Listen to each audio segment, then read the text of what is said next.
Hello, everybody. Welcome to the very irregular but just for fun Friday stream because I didn't want to do a video this week, and I mean, this might become a monthly thing for the channel moving forward. a monthly thing to give me a break because yeah.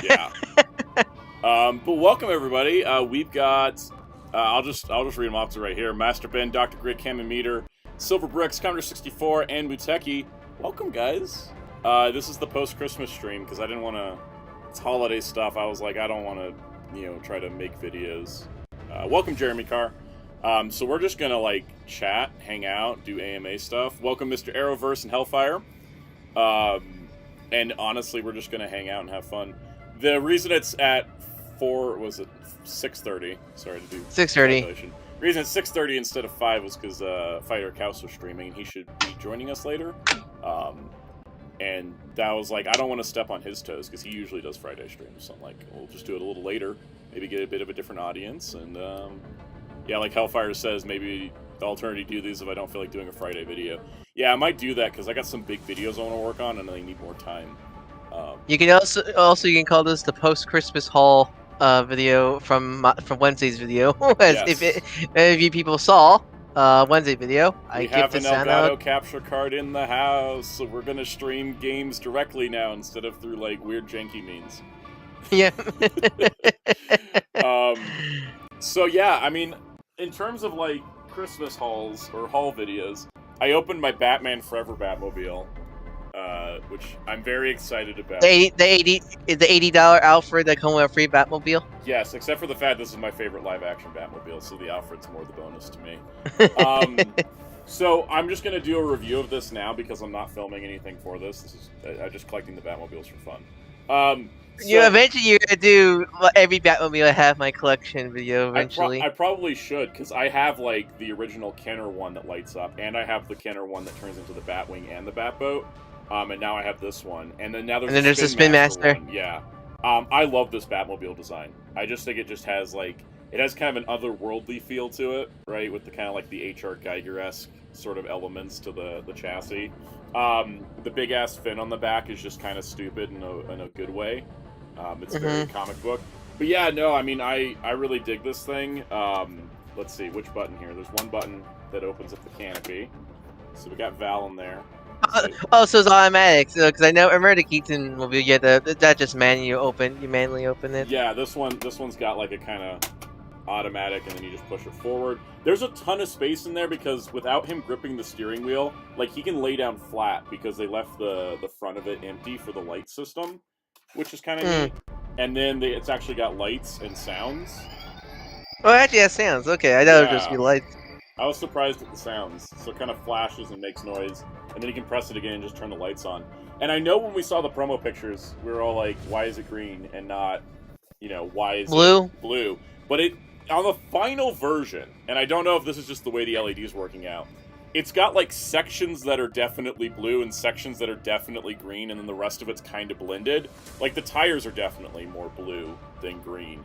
I think in the prototype they were like... Hellfire said the stream Wayne music's still on. Oh, it is? Oh, how do I even mute that? Hold on, let me Is that a separate audio channel? It's not. Let me just do this. Let me just, how do I... Did that turn it off? Let's find out. Chat, let me know if that turned it off, because I just hid the audio source.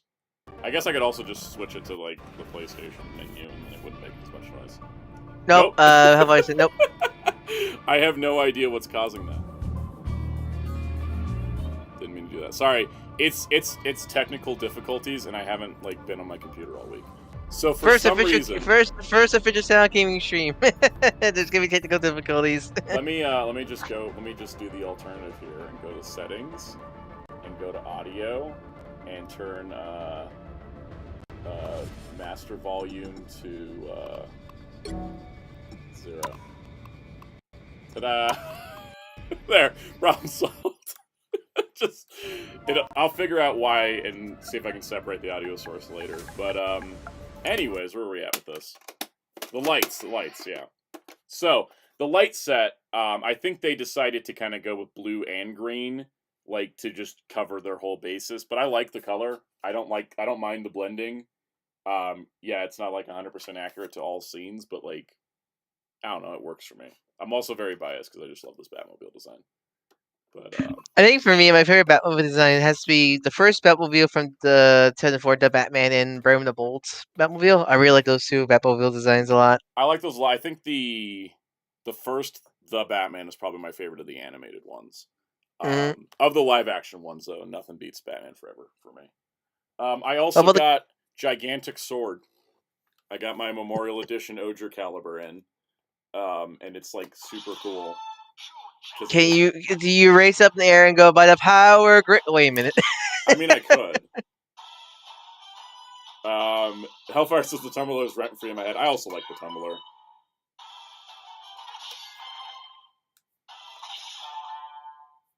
The Bop It, the $2,000 Bop It The $200 edition. Bop It sword, yeah. No, I love this thing. This is really. I've been.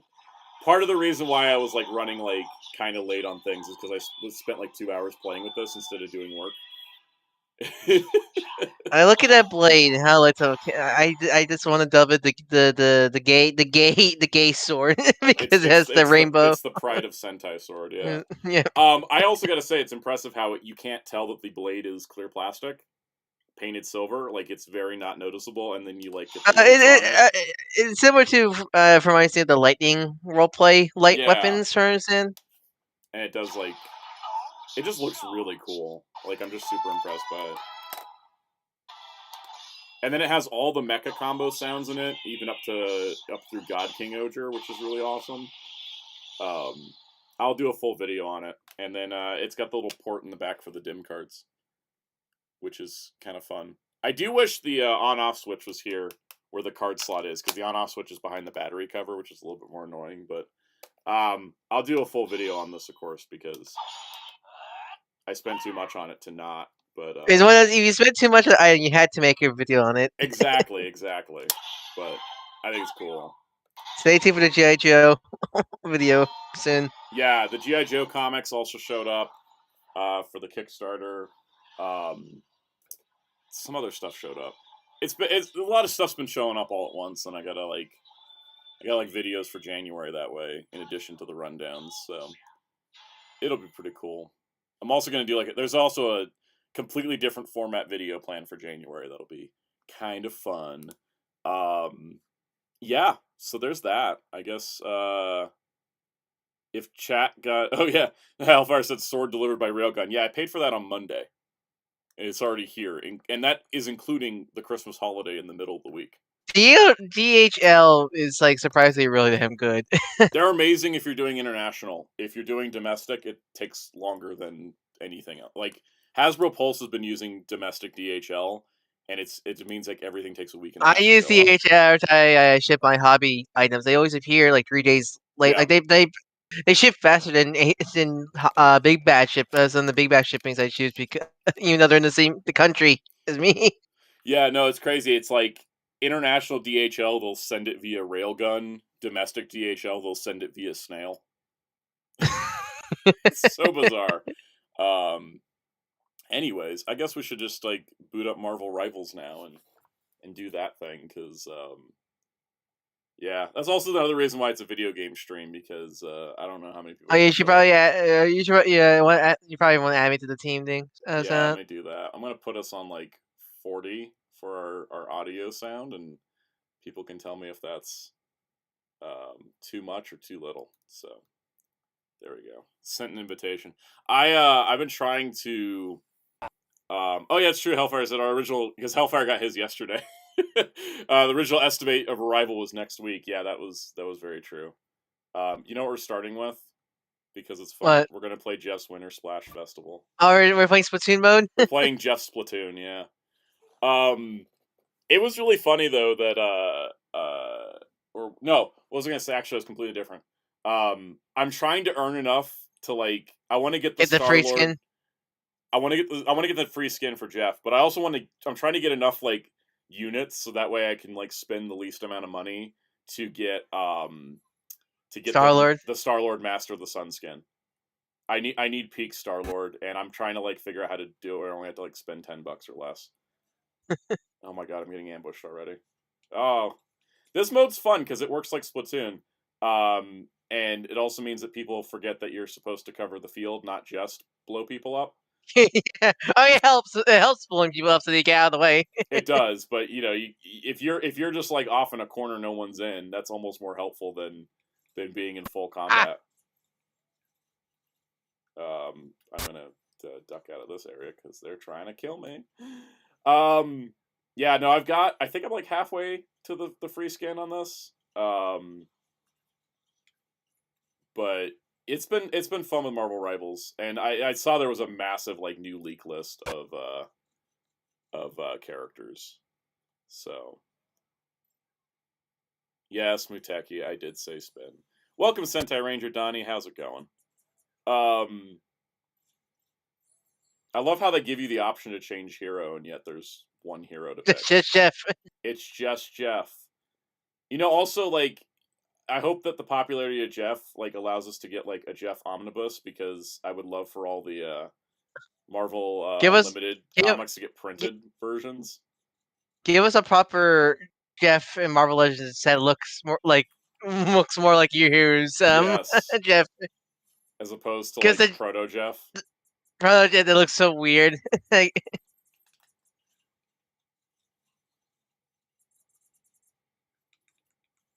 Proto Jeff does look weird. It's so funny because like because he's just a land shark, like a regular shark with legs. The fat boy he is.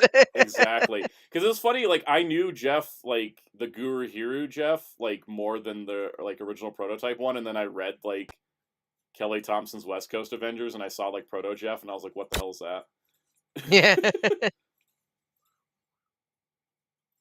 Also, apparently, he's coming to the MCU. Apparently.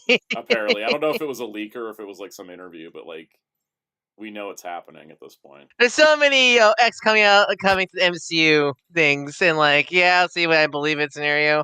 It's been like how many years since Feige said he had plans for Ghost Rider when they canceled the Hulu show? Yep.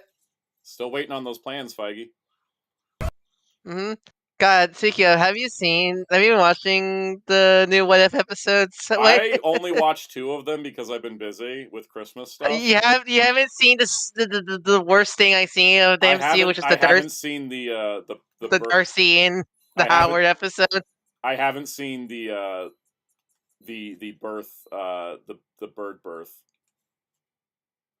So I've been seeing weird stuff, and I'm just like, look, all I know is tomorrow's episode has Storm, and that's all I care about at this point. I saw a clip of it. I watched the Mecha episode, and I watched the Storm and that episode. The Mecha episode, I want to like it, but something about both the anime. It made me realize that the problem with I think with What If's animation is it's trying to be realistic, even though it's a goddamn cartoon. Yes, and they are very proud of that fact too.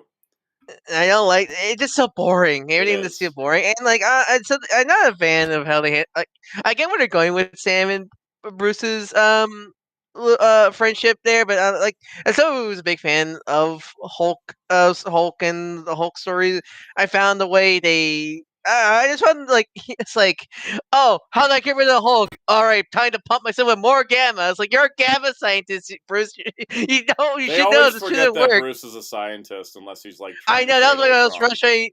Yeah, that was my most frustrating thing watching that episode. Bruce, like they keep forgetting Bruce is a scientist. Yep, that's kind of an MCU problem, even. Like, that's just the problem. That's the sad thing about the Hulk is MCU Hulk is just nothing because the whole Disney refused to just give some money to Universal. I get it because it's not just some money; it's all the money. Yeah. If they make a Hulk movie, Disney gets no money from it, which is just a horrible business choice. Yeah, it's not like the Sony, like they need to work. Sony gets a cut from Spider-Man, whereas like if it's a Hulk movie, Universal gets all the money made off of it. They get. Like, Disney gets no money from a Hulk movie, and it's a lot to spend money on a Hulk movie and then get nothing from it. Yeah. That being said, I'm sure they can work a deal out eventually. Hopefully. But yeah, it's just the Mecha episode, like, man, it just... it's so boring. It was like I want to like it, but like it was just it was just flat, very flat. I liked the second episode, which was the what if Agatha went to Hollywood, which was just such a weird premise, but I kind of dug it because it was just like I 40s mean, Hollywood yeah, and and Agatha was making a movie, and I was like, okay, yeah. I mean, they also like I think especially I think this season especially really shows the problem with the what if where I think that these are not at the oh point where no, these are not even what ifs anymore. yeah, they're just Like they don't. The problem is that they're so restricted because it's the same problem the I original imagine What If comic had, which was I they are imagine not that's allowed to why. make anything too cool. Yeah, I think that's probably the reason why What If is so not exciting because they're probably so they probably their creators probably have so many notes saying you can't do this, this, Hmm. and this. Even Like, though I'll never say why because it's not really canon to the MC. I mean, it is, but like it's not like affecting anything. yeah, no, definitely. And I think that it just what it is, you can't have an alternate universe that's cooler than the main universe, or else that's bad for business. And it was the same reason the original What If comic got canceled, because they were getting into the territory of, oh man, these alternate universes are so cool. Why aren't these our main universe? Which isn't that ironic? Because like isn't like the most some of the most popular characters nowadays came from something like that? Like what Spider Gwen and Gwenpool and such came from just like variant Well, covers alone. yeah, but that was more like that. The problem they kept running into is that like they would have X-Men What If stories that people liked more than the actual X-Men stories that were going on. Mm. And it was, and it's like it's kind of the same thing where I'm surprised that Marvel's letting the Ultimate Universe be so cool, because I guess they're like, whatever, sales are sales. Um, it's just kind of like, but it just runs into this. Hey, I was MVP on that. What the heck? I really need to I was have MVP. passive I was conversations.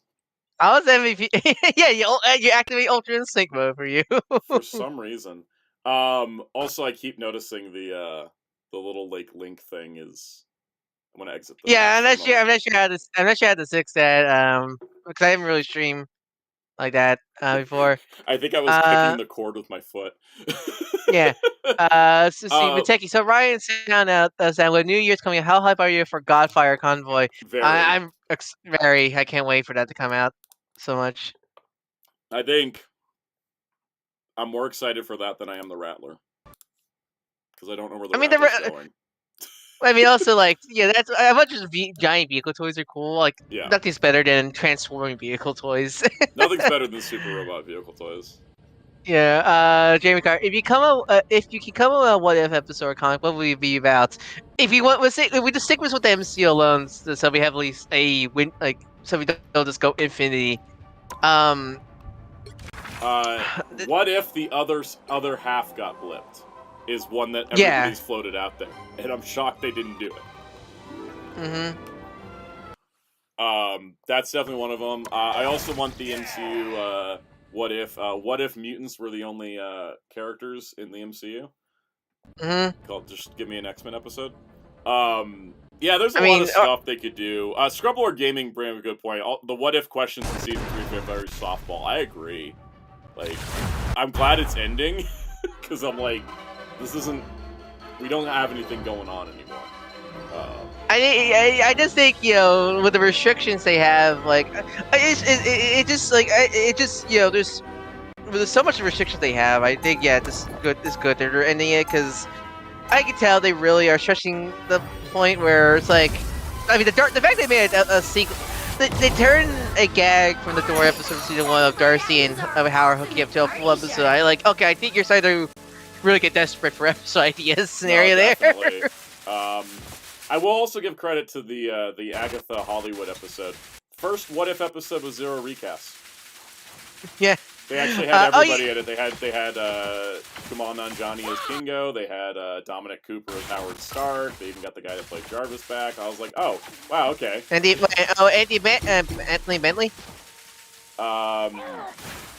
Yeah, that was I remember his name. But yeah, no, Cause I was listening to the first episode and like the Howard Darcy. I'm like, I can't tell is either these actors are phoning it in or these are like temp voice actors. Yeah, I think that's part of the problem too is a lot of the MCU actors. Yeah, like I mean, like because there's a gag with Thanos in the Darcy and Howard episode, and I think it's Josh Brolin, but I can't tell. But it sounds like very much he was in the booth for a very quick moment scenario. It was Josh Brolin in previous, like he was in the Gamora episode or the Nebula episode from last season, and season 1. Josh Brolin probably did it. He's just not a voice actor. But don't worry, just keep swimming. I did my ultimate. I think another Jeff ate me. Like wait. I was just having a Jeff off, and we both activated the ultimate at the same time. Yeah, I think that's what happened.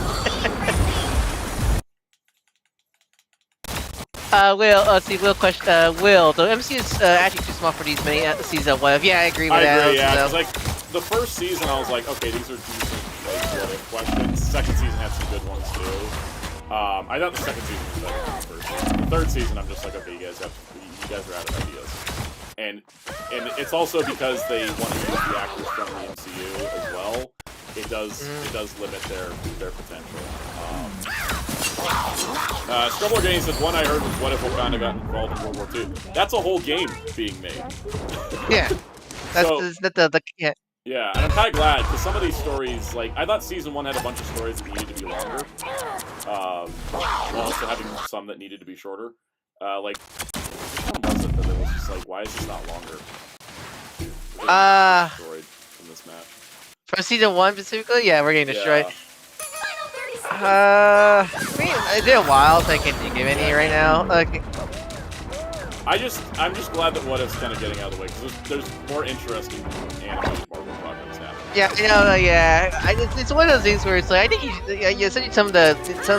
they have some of these What If episodes are not really What Ifs anymore, where it's like, you could just make a brand new Avengers cartoon at this point, honestly. Yeah, like the Happy Hogan one from last season, I'm like, is this an alternate universe? Yeah, it just sounds like a plot of a simple episode if Happy Hogan was in the series scenario.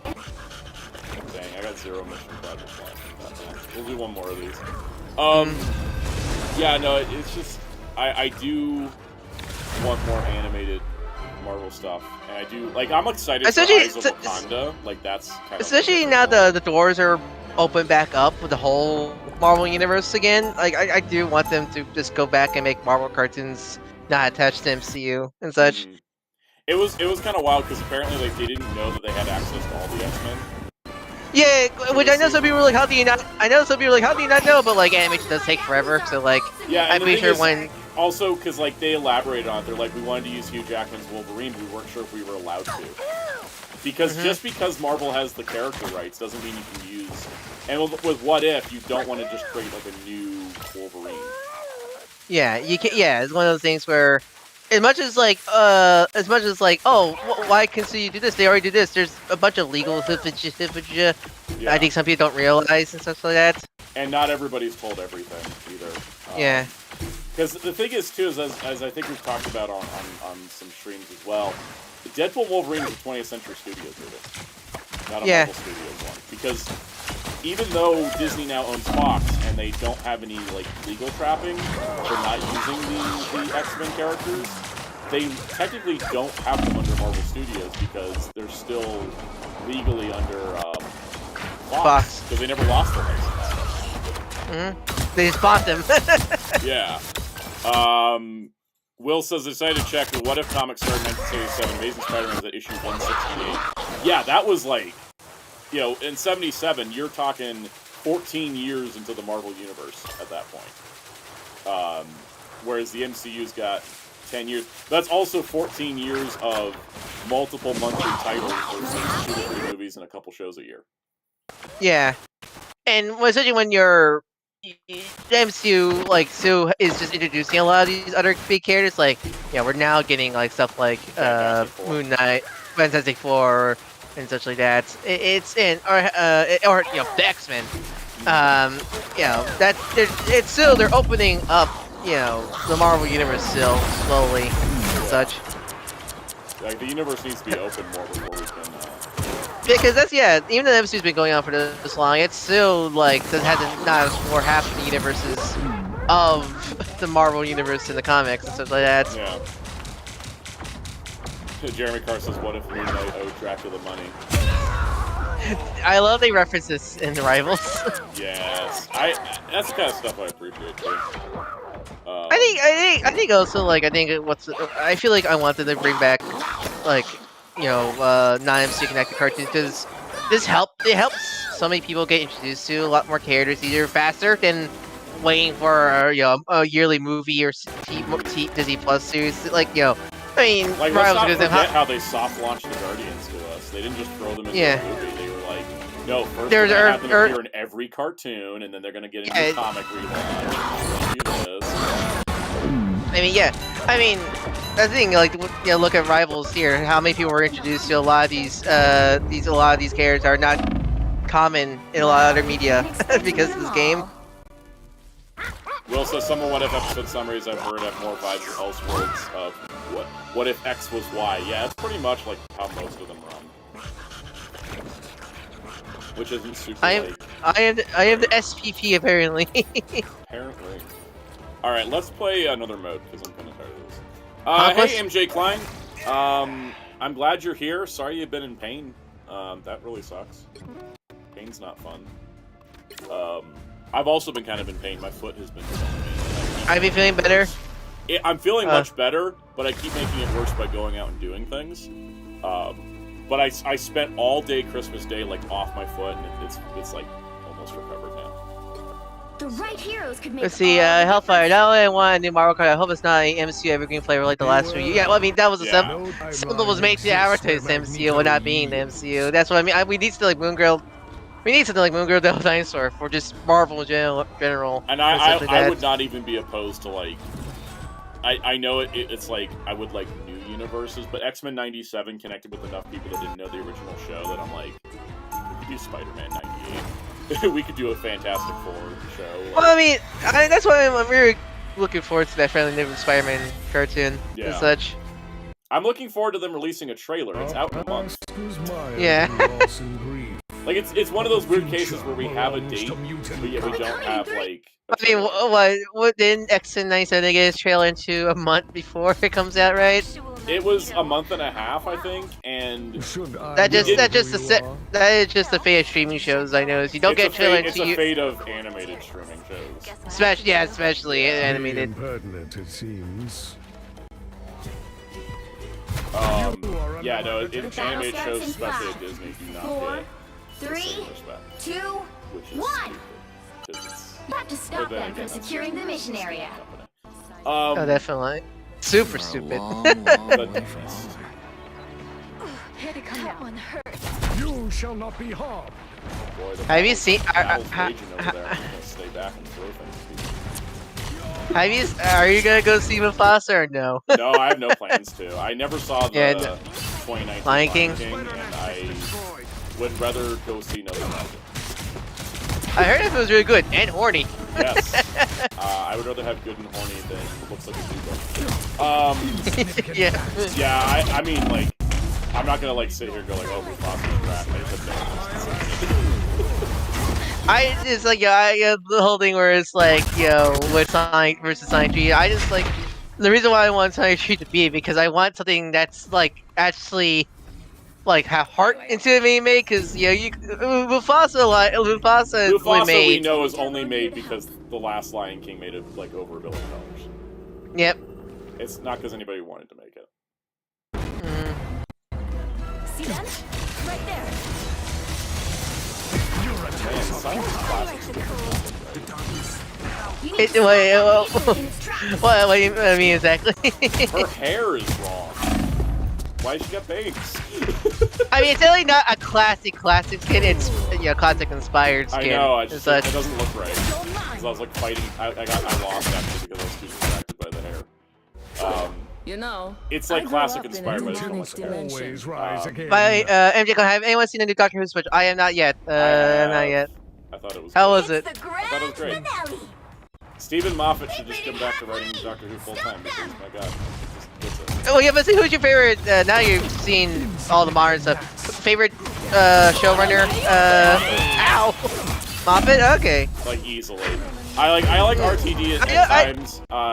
I think because some of you are split on Moffat, so split on Moffat. So I feel like Moffat just gets it. I feel like Moffat is just like I feel like RTD gets it, right? Russell T Davies gets it, but he gets it in like a nostalgic way, whereas Moffat gets it in a way where he's willing to like push the boundaries.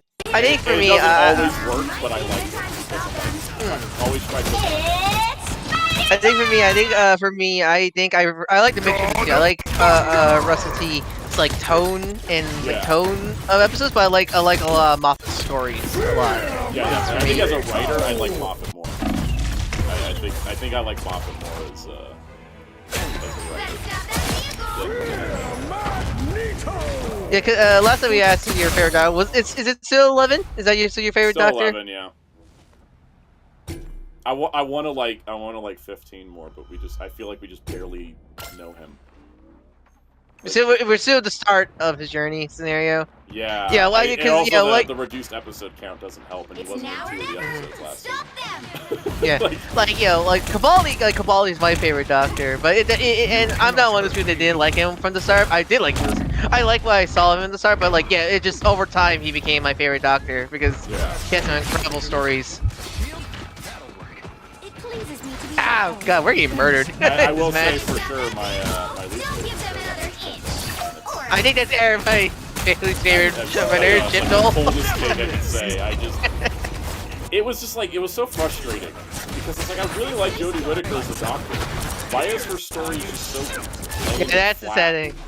Yeah, as Will said, as much as I dislike a lot of Moffat's ideas, he gets Doctor Who. Yeah. Yeah, no, I agree. Let's see. Will says, I hope they put enough New York stations in this game that a fourth of the city is mapped in-game. It could happen. Mass Radiant says, I finally pulled the trigger on buying the whole Showa-era Ultraman. That's impressive. It's a lot of sets, but... There's also, like, they go third a lot of times. Yeah. Let's see. Scrubbler Gaming says, we talk about upcoming characters to Marvel Rivals, but what maps and locations in Marvel do you want to see in the game? I would like a Krakoa map. $20.99. I would like a whole Krakoa map since the old X-Men are based on Krakoa era. Yeah, I think there actually is going to be... I thought I saw a thing that was like Krakoa and Arako were both coming. As for like an X-Men stuff. I think... What other locations would there be? I mean, when they start loading the Fantastic Four in, I want like 4 Freedoms Plaza. You'll need a top. I can see the Triskelion being a cool map. That'd be pretty cool, yeah. I'm not anyone's sidekick. What I do is best done alone. And then Jeremy Carr says Roxxon. Roxxon's good. I liked how they used Roxxon in the Miles Morales game. Mm-hmm. Yeah. Hell's I'm Kitchen. glad at least the capture card every once in a while will just like blue screen, but it comes back like immediately, so. Yeah. Infinity Wartron says, reading through the lore pages on Rivals is so interesting. Yeah, I've been reading. Oh no, yeah, the lore of the Rivals I really like what we see so far of the story of this universe. Just a soldier trying to do his job. Can't wait to see what a version of Queens is going to be in this game. Yeah, I feel it's going to happen. Yeah. Because we need a new. Give me a weird version of Hell's Kitchen. That'd be great. I mean, one of the storylines that is not in the game yet is the whole fight with Dracula, because that's in a lot of the promo materials and a lot of the lore stories. Oh, yeah. So I'm curious to see what that's gonna be like, the Dracula stuff. Definitely. The battle starts in 5, 4, 3. I want an Age of Apocalypse 1. arena set. That'd be cool. How are they over here?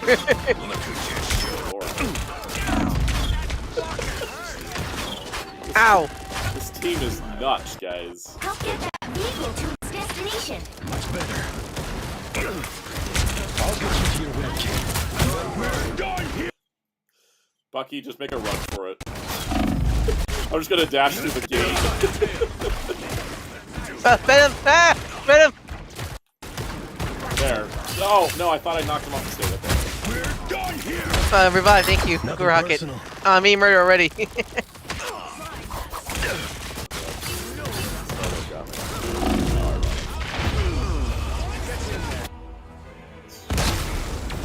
think it says an order of a burger, you make it a single or a double. I only order a burger if I'm in out, and I usually go with a double. Double's usually better. You want a good feeling. Yeah. No need to reload.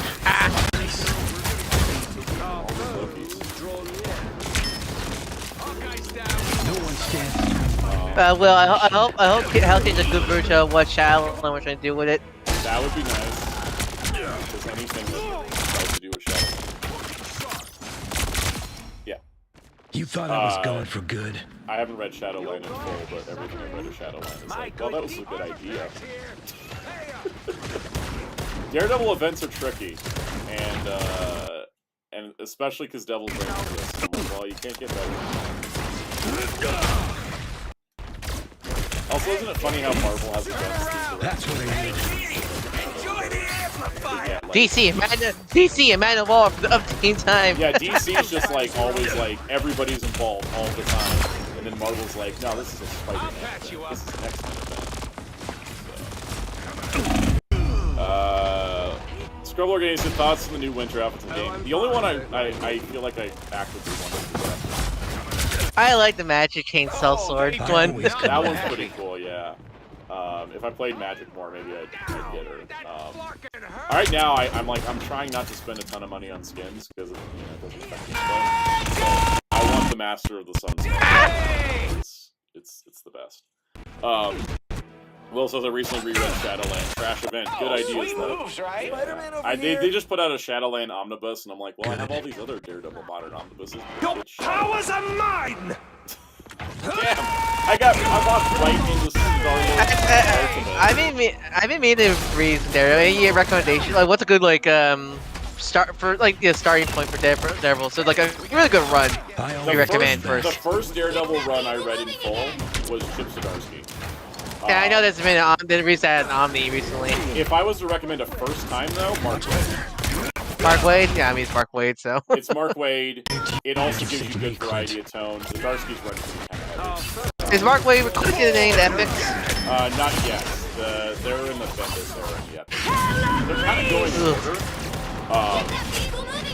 Frank Miller, Daredevil's another good one.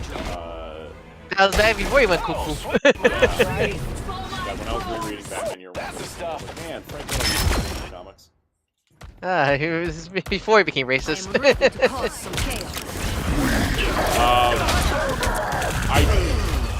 I wouldn't recommend Charles Soule as a starting point, but you could easily start with Mark Waid, go into Charles Soule, go into Zdarsky, and go into Ahmed. Like that's a pretty solid.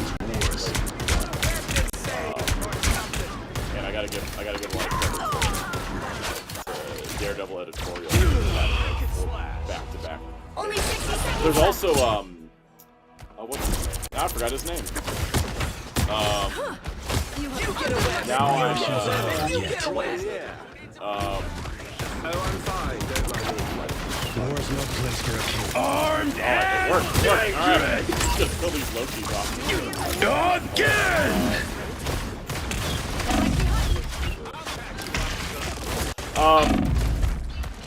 What was I talking about? Daredevil, right? Daredevil? Yeah. Yeah. Somebody did a cool miniseries. Somebody that's like really good at writing, and I can't remember who it is.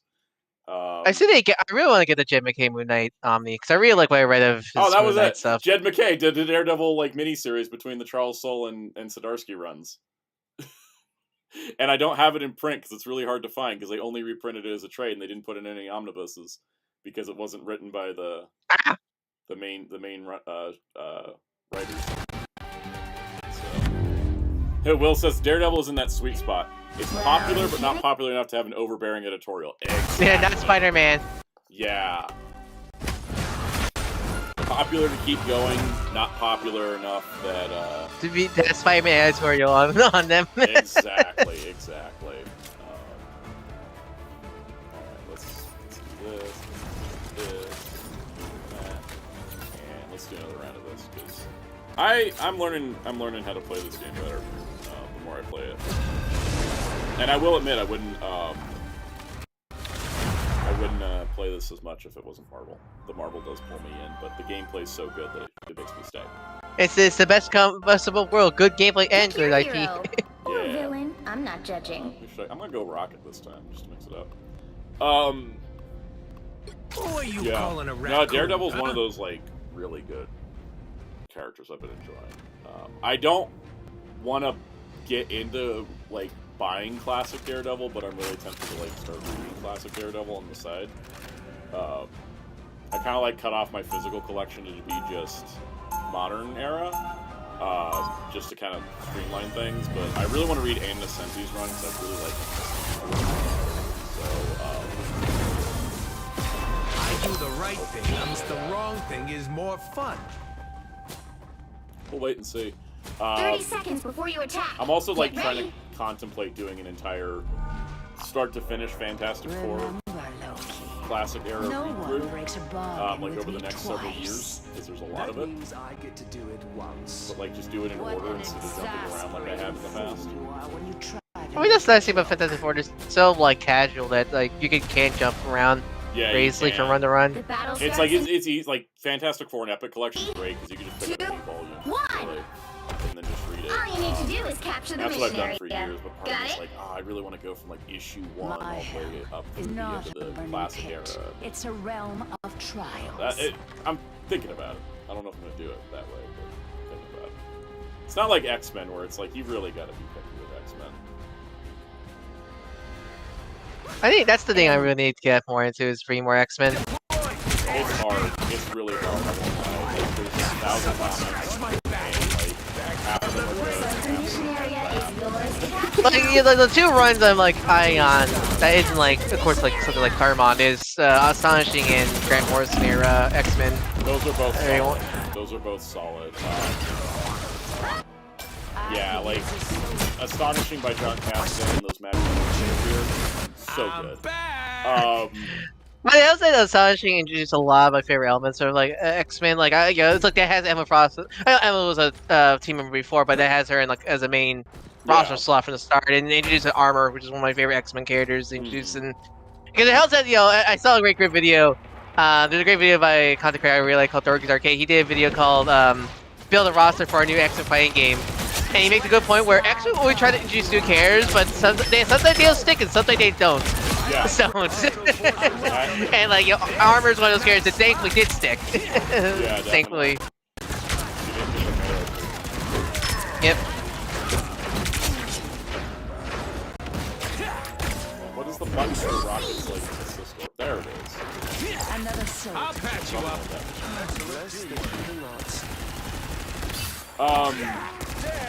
Yeah, no, those are good runs. The problem I run into with X-Men is that most of the runs I really like are so short. 2 points, They're like too short at times.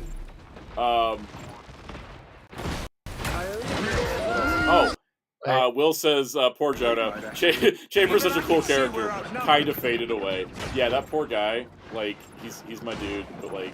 I'm battling Captain America kill him. Kill me. It's the end game all over again.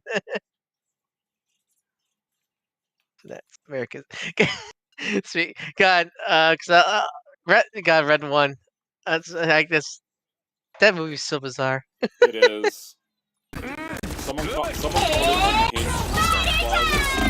I feel like there's no better. I just like I was rewatching for Christmas. I was rewatching Scrooge, and that opening gag of the the action-packed dance called like fake movie. That's all I can think of. It's Red One. And then the horrifying like Christmas ad. Like, and the TV executive's like, great, this is perfect, exactly what we wanted. Charles Dickens Scrooge. Yeah, and he's like, no, this is exactly what I was going for. That movie will forever age beautifully because it's the real world. Oh,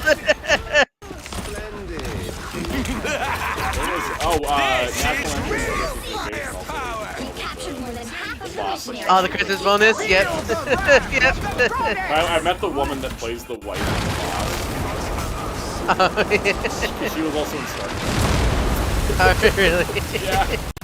She was in Star Trek as an admiral, so like she's great.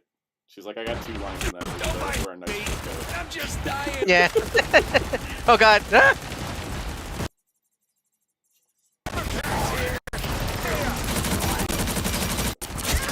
Oh, I got to that. Speaking of change, I have an X-Men comic.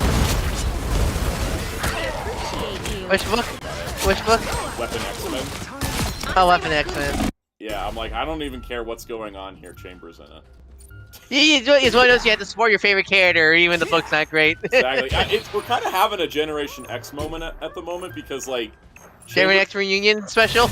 Yeah, because, like, the thing is, like, Chamber's over here in Weapon X-Men, and then there's a Infinity comic now called Astonishing X-Men that has Husk, Skin, and Banshee in it. And I'm like, holy cow, we got, like, most of them now. Like, Mondo back, and I don't know if Sync is right. Sync was a big deal during Krakoa, so. I'm glad, because it's not like that.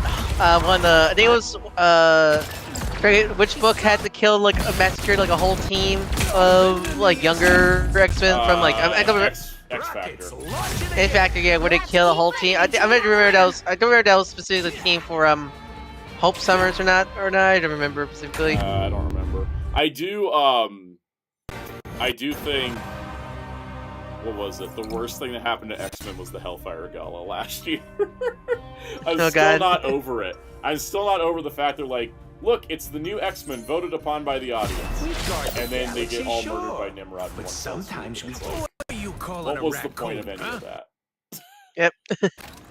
Also, it was the first time Daz at a party. No, MJ calling that's not the game glitching. It's just the capture card looks it's going. You might. I'm not sure that's a setting. That might be a settings thing. I'm not sure what's going on. I'll have to mess with it later. You know, it's the first time doing this. So. That's new territory for us, huh, bud? I know, right? Guess you it's our first time doing this with this capture card. Just shut up. So. Yeah, no. It's running good otherwise. The battle starts in 5, 4, 3. Well, I think it's talking about the signal when the signal's out scenario. Yeah, I think was. It seems to do it when when it's heavy action, the signal cuts out a little bit. So I think it needs to be. Just listen for the sound. You might want to adjust the settings. Yeah, I think that's a settings thing, not really the capture card. Yeah. Because I think it's specifically OBS. It's not a capture card. I think it's specifically an OBS problem. Trouble getting with Thor in this game. That's true. So because other skins have a cape on it.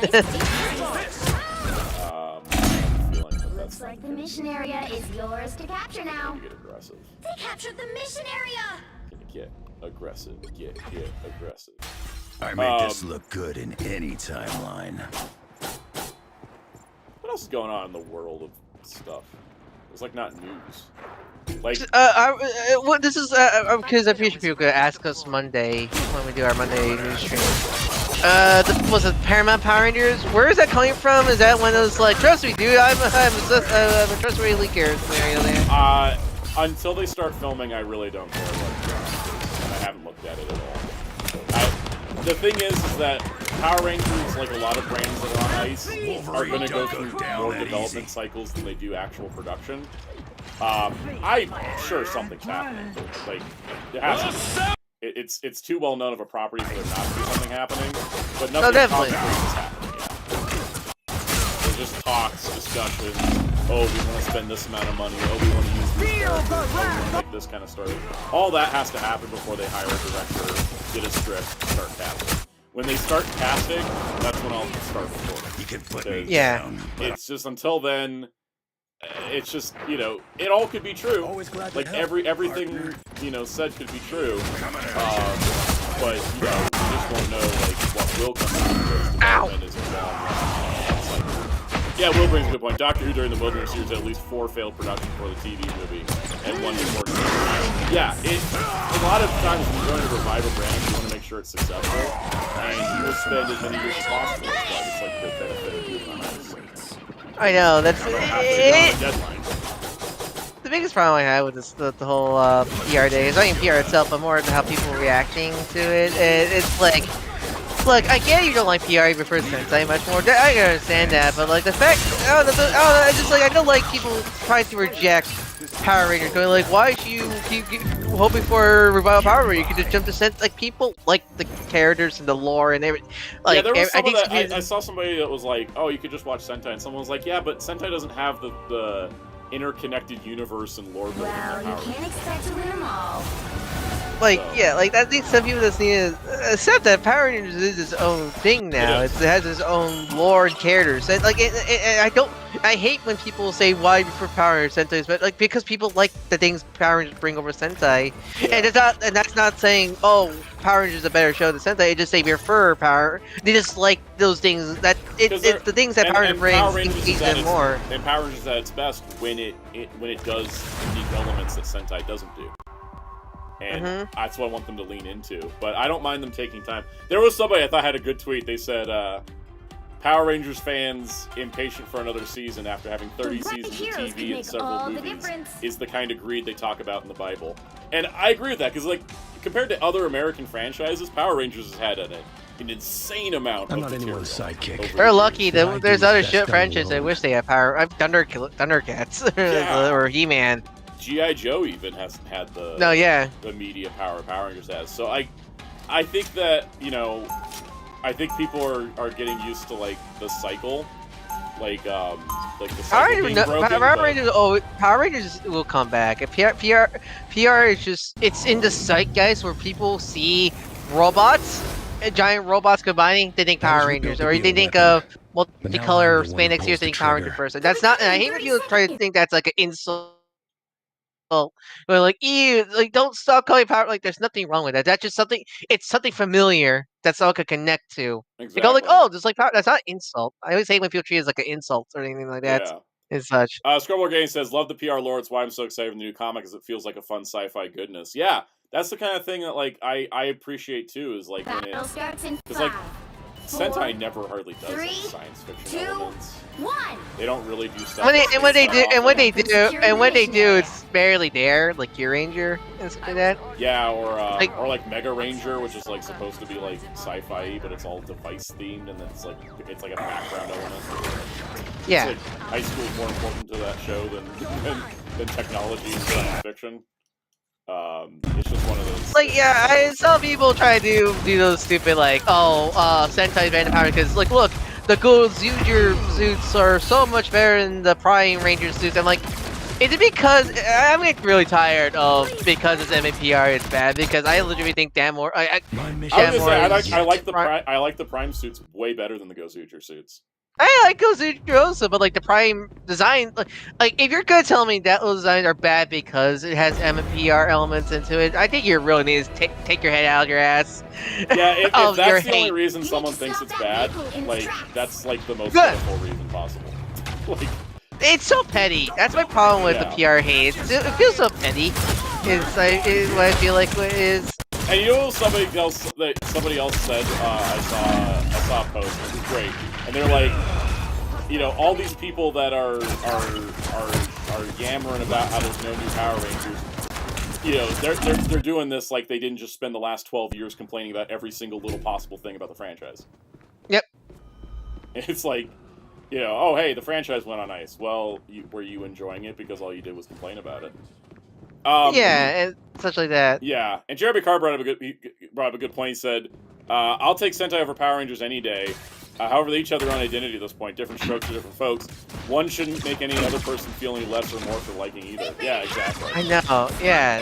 It doesn't always have to be this like cultural war thing. Like, I feel like the DC and Marvel fandom finally like stopped doing the war thing. Yeah, they just like. And like actual fans, like not just Snyder Cult better, blah blah blah, or anything like that. Like actual like people who read comics, kind of fan. Yeah, yeah, definitely. Because at this point, people go like, I like Batman, I like Legion of Super, I like X-Men, I like all that stuff nowadays. Yeah, I'm like, I see a lot more people into both than I used to. Because before I will say, oh, I like DC more 1 year, and 1 year I'll say I like Marvel. I think that's the point. No, I just like these characters. I just like, there's a lot of characters of DC I love, and there's a lot of characters of Marvel I love, and stuff like that. It's kind of like how I like DC Comics right now more than Marvel Comics. And I like Marvel they go through cycles of that, you know. I like a lot of Marvel Comics coming out right now, but as a whole, like the publishing line of Marvel is a chaotic disaster at the moment. I need to get back to reading DC, because I haven't read DC in such a while outside Superman, and I'm really behind because money. Yeah, no, I have way too many books on my pull list. Yeah, that's the thing. And then most of the books I'm reading is Marvel, which is because I'm keeping up with the Ultimate Universe, and which I need to catch up. Apparently, I will say I don't like the Absolute Universe. Spider-Man over here. I The only one I I'm tried really all 3 titles so far. And I don't like any of them. the only one I really want to read is Marcher Manhunter because Dennis Camp and the content sounds insane. That's the one that's a 6-issue miniseries. Yeah. I definitely want to read. I may not even read Flash. Because like I read the first. I think I read the first 2 issues of Absolute Batman. I always come back. And I'm like, okay. And Wonder Woman, I was like, all right. And then Superman, I was like, eh. Like I didn't particularly like any of them. Not to say that they're bad, because I think they're I think all 3 are like good quality comics. I just personally just didn't like them. And that's fine. Like.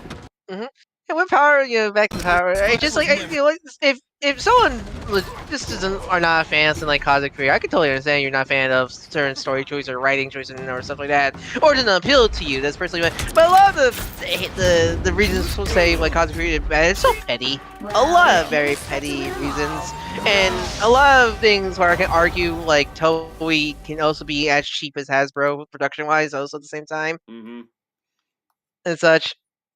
I mean, that's I guess the problem with the whole thing right now. Yeah. LPH, probably a good question. What is the best comic of this year that is not the big 2? That's tricky because there's a lot of good ones. I want to say G.I. Joe by Joshua Williamson, but it's only been 2 issues. I mean, are you? Because it's hard to me to say just G.I. Joe because when I talk about Skybound, Energon Universe G.I. Joe, I'm talking about as a whole, not just individual stories and individual series and such. Yeah, I mean, I was going to talk just the current, like, the G.I. Joe. I really like issue 1, read issue 2, honestly, Void Rivals, I think is a very underrated book. Because I know it's not the big, G.I. Joe and Transformers, but I find the mythology of the Void Rivals is really damn good, and I really like the characters a lot. I do think the best comic I read this year is Ultimates. But that's more. Oh, definitely. Yeah, but yeah, we're talking about not the big 2. Not the big 2, trying to think. My years away from the Avengers taught me how much they meant to me. There's some others that, like... I mean, Transformers 2, damn good, but... Have you tried attaching Starscream to your hissing? No, but since before you were born, boy. I think with the, if I take the roof cannons and all that. Oh my god, Universal Monsters Frankenstein might be the best comic I've read this year. Battle starts in 5. Oh, it's so good. Alright, so let me tell you the premise here. So basically, it's a retelling of the Universal Frankenstein film, but it's not from the perspective of any of the main characters. It's from a perspective of a kid whose father's hands were used in the monster. Oh, that sounds cool. And the kid's trying to find his dad.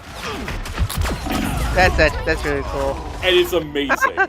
It's amazing. Like, it was just like, it's like, it just truly shows that just because you're adapting something doesn't mean you have to be boring. We are done. Like, we're done. It just kept developing, and I was like, this is incredible. Like, this idea. Like, each issue was like, basically breaking down where a part of the monster came from. Like, who was the person before they were turned into the monster? That's really cool. Because, get a lot of time, it's just corpses. But, like, I like, there's history. There's has to be, like, history of who, like, how the head, who was Frankenstein's head from, and all that stuff. Exactly. MJ Klein says, how about Universal Monsters Dracula? That is also amazing, but that came out last. Highly recommend the Dracula one, though. I just got the hardcover in, and my dad doesn't normally read comics, but he read the entire thing in one sitting today. Oh, that's cool. and that one's like and that's a retelling of the original Dracula movie, but it's from the perspective of Renfield. And then it's also done in, like, the artwork in that one. The Creature from the Black Lagoon comic that they did is also good. Try this again. Frankenstein and Dracula. That one they just did as a sequel to the original movie. Which is fine, but it didn't have it just didn't have the same impact. What's your least favorite comic you read this year? There's a few. Absolute Power from DC. Yeah, I was looking. That event, like, was so, like, they tried to make it such a big deal for a 4-issue book. Oh, it wasn't really a 4-issue book. You get the entire Yeah, well, you could all the time. You had to read like 30 issues. Yeah, got it. Most of the Fall of the House of X was did not enjoy that. It wasn't bad, but I didn't like it. I didn't like NYX. That's me with with Miles Currents, because I like the writing, especially like the writer who's reading Miles, but I can just feel the editorial mandate floating over that book. I had to stop reading Spectacular Spider-Man for the same reason. Honestly, that's my most disappointing comic of the year. I'll say. Because I was like, oh man, Greg Weisman's writing Spider-Man again. This is great, and then it was like, also related.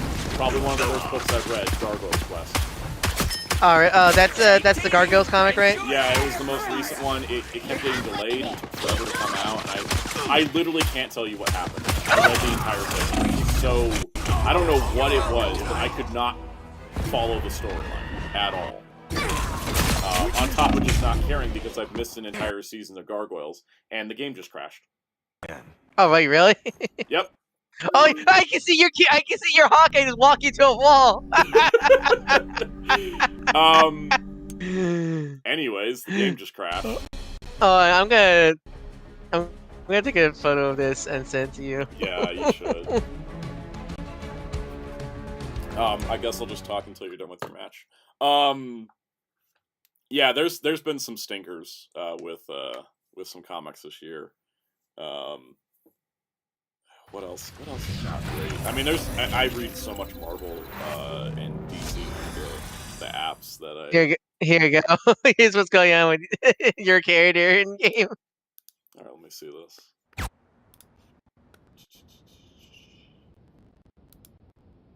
That's funny.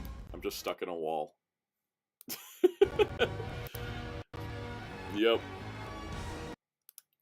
Scrubbler Gaming says, it's funny, I was way more familiar with Marvel from MCU when I started getting comics last year. Now I have way more DC books than Marvel. I think it's just because DC books lately have just been better. And it's not like to go into like, oh, DC's better than Marvel, but I'm like, I don't know, just DC editorial just has got more interesting stuff going on. I guess because DC, tragically, since DC's sort of like the underdogs right now, I guess the editorial is not like insane for them right now. Yeah. I've been disconnected due to poor network conditions. Boy. Let me see if I can get this image up here. Here we go. This is what Hawkeye was doing. Just chilling in a corner. Oh, apparently I can come back into the match? Not even just chilling in the corner, just walking in the wall. Oh my god. I'm back in the match, Anybody can shoot a gun. It let me reconnect. That takes skill. Oh, that's cool. Well, that's the moon haunts you. Yeah, I'm back in. Rise, my friends! I'm glad characters make loud Behold the god of thunder! I know, right? But then you get PTSD going, arm and danger! Yep. Oh, I didn't even notice it.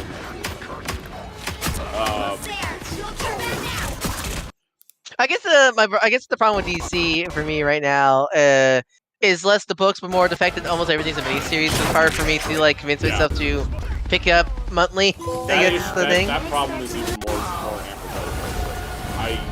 I feel like with DC, like half the books are ongoing and half are miniseries. But with Marvel, I feel like more are miniseries. And the other problem too is Marvel will be like, here's an ongoing, and then cancel it after like 8 issues. And then I'm just like, what the hell? Okay, I unlocked an achievement. Let's go see what I got for that. It's a Hawkeye achievement. What a surprise. As Hawkeye, partner with the Avengers to land 10 KOs. Cool. As Rocket, revive Guardians members. As Winter Soldier, land 1 KO. Yeah, it's, see, Scrabble Gaming. I think the big part was I was very unfamiliar outside of pop culture osmosis. So if I'm reading some, was like diving into a new world and was very good. For sure. That was me, like, ironically, even though I was reading DC Comics before the New 52, I started reading a lot during the New 52. When they were like, we're relaunching books, and I'm like, okay, why not? That was me when Dawn DC started, pretty much. Yeah. All right. Let's see. Let's play. Let me get you back in my team. Oh yeah. It's weird. Let me rejoin the match, but it didn't let me. MJ Klein says, "Guess who got done this week with the original Godzilla series on YouTube?" That's a fun show. It really is. We're gonna play the original anime series. Yeah, original Hanna-Barbera one. I'm 17 episodes away from the end of Naruto. And one OVA. How is it? How many dots? On the day that I finish Naruto, I'm gonna put it into my anime list as completed, and I'm gonna rank it a 4 out of 10. Someone's gotta guard the galaxy. Naruto Shippuden might be one of the worst shows I've ever seen in my life. Because there is good stuff in it, yes, but I have never seen a show waste so much of my time. 3, 2. That's why if I'm gonna re-experience Naruto, I'm just gonna play the Storm games. If you want to experience Naruto, your options are manga or video game tellings. Do not watch the anime. It is figure not. out what that is. Because the thing is, even if you skip over the filler arcs, they do so many damn flashbacks. I swear, I've never seen a show have more flashbacks than the current material. Ever. Like, it just has drained the heck out of me. And I am, yes, watching every single episode. That is part of the problem. But also, if I was watching this weekly, I'm not exactly sure how I would survive to the end of it. Oh god, like I never want. When I say that I've spent hours watching this show because I'm like I'm gonna go through all of it once. There is a run of episodes. It's about 50 episodes where Naruto is not a main character. He does not really appear, and he's barely around for it, and nothing significant happens. And that's an entire year's worth of anime. And there's absolutely no reason for it because the manga finished 2 years prior. Yep. The hell, the Storm games finished adapting it before the anime finished. Like, they just were insistent on making this, like, show needlessly long. To the point where there is an 18-episode filler arc where Tsunade is trapped inside the Infinite Tsukuyomi dream sequence, and she's reading a novel by Jiraiya. 18 episodes? 18 episodes where Tsunade is reading a book written by Jiraiya that retells the events, but if Naruto's parents were alive. 18 episodes. Wait, because Naruto, remember that he just won the movies. It is. Sure. They did an 18-episode remake of Road to Naruto, basically, and it was not nearly as compelling. It had the similar things going on, which also included 3 episodes of Tenten flashback filler. No, Tenten dream filler, which was just nice to get more Tenten because nobody cares about Tenten the way the anime series did. Yeah, now you keep smoking because like, who's Tenten? Exactly. Like, she didn't even have fighting stuff. I can't believe that. But yeah, 18 episodes on a what if that already was told in a 90-minute movie. And I was just like, why are we wasting this much time? And then it like showed Tsunade's like perfect dream reality inside the Infinite Tsukuyomi. I'm like, why were we not just doing like okay, fine. You're gonna do an 18-episode filler arc? Fine. Show each character's perfect dream reality for an episode.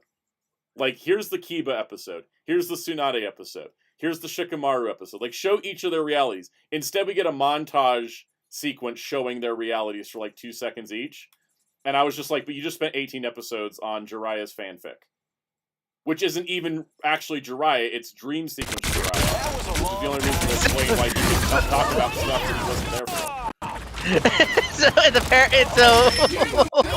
It's when it was like, you know, when it wasn't MC, when Ant-Man was loose, like, I know a guy, I know a guy, I know a guy, I know a guy. It was like that. And also like in his story, like Nagato still became Pain and all that, and I was just like, wow, you really hate your students, Jiraiya. You couldn't even write your fanfic to give him a happy ending. No, but they dreamer Jiraiya hates. Pain. Spider is Prime. This is the Super Smash Bros. Stream. If the bros are Marvel characters, yes. They've come from behind, but you can It is surprising Disney has not tried to like get on the platform fighter scene, or maybe they saw how Multiverse is doing. They saw how Multiverse is doing. Smith the Crow says, "How do you like the price of the Dual Vegas figures coming out?" I hate the price because I want it, but I don't want to spend $400. But I'm also like, you know, I did spend like $350 on the Soul Chigokin, but Soul Chigokin's more of a tried and true thing for me. Because I don't know action toys that much. But yeah, no, that's the problem with Naruto. And then, like, on top of all that, for the filler, during main storylines, they'll be like, here's a new character, here's their 4-episode backstory, and in the manga it's shorter, it's like a chapter or two, but they decide to extend it for the anime. And so then you have to start, like, fast-forwarding if you really don't want to watch it, but then it's just like... Someone's gotta guard the galaxy. I mean, at what point are you just spending more time fast-forwarding than actually just watching the show? It reminds me from I see clips of the Bleach anime where they do like these little end episode gags. So like at the credits, they do like these little gag segments, and then they're like in the next episode we're gonna it's like in the middle. It's like it was in the middle of a big important battle in the manga, but then the episode ends and they go like, oh, we're starting the battle. They go to the original story for the anime, and he goes like, what? No one told me. They did this during the 4th Great Ninja War. They're like the next episode preview for one of the filler arcs that was like one of the flashback filler arcs. Naruto's like, we're gonna take a break from the Great Ninja War, and I'm like, please don't. This thing's already too long to begin with. Stop taking breaks. Because I'm not gonna say the Ninja War is an anime problem. The manga lasts like 250 chapters. I think it's 100%. Where are you in One Piece? Because I'm saying you're in Wano now, right? I'm in Wano. I have 186 chapters left. I'm back, baby. Yeah, I'm curious how you feel. Are you in the middle or still in the beginning of Wano? I'm in Act 2 because they actually have a full act. How do you feel about Wano? Because I know that's the beginning. I know what people want Wano. They felt. A lot of people said it went on too long. How are you feeling about Wano so far? So far, it's not the Great Ninja War. And that's the thing is, I have a now biased take on Wano where I'm like, well, Wano's long, sure, but it's not the 4th Great Ninja War. Why do you get some of the new cast like Yamato and such like that? I haven't gotten to Yamato yet. Oh yeah, I keep forgetting he doesn't really appear to good chunks into it. I haven't gotten to Yamato yet. What is it? Oh, that one guy got executed.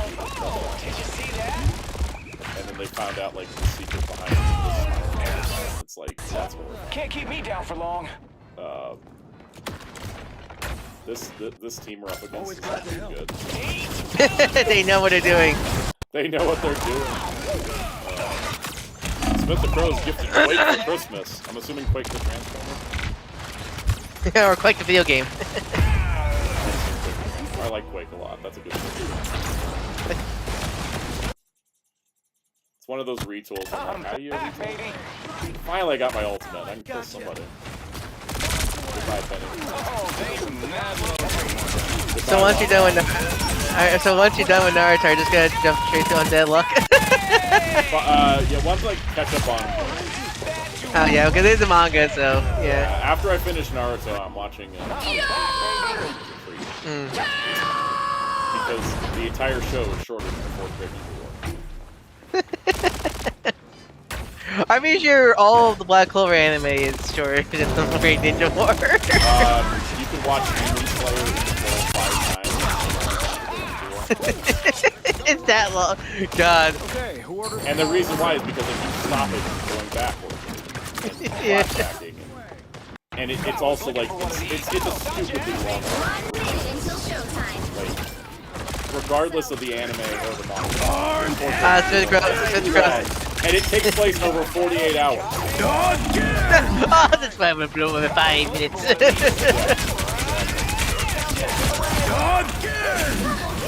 Super Crow said Quake the video game. Okay, I figured. I like Quake the Transformer.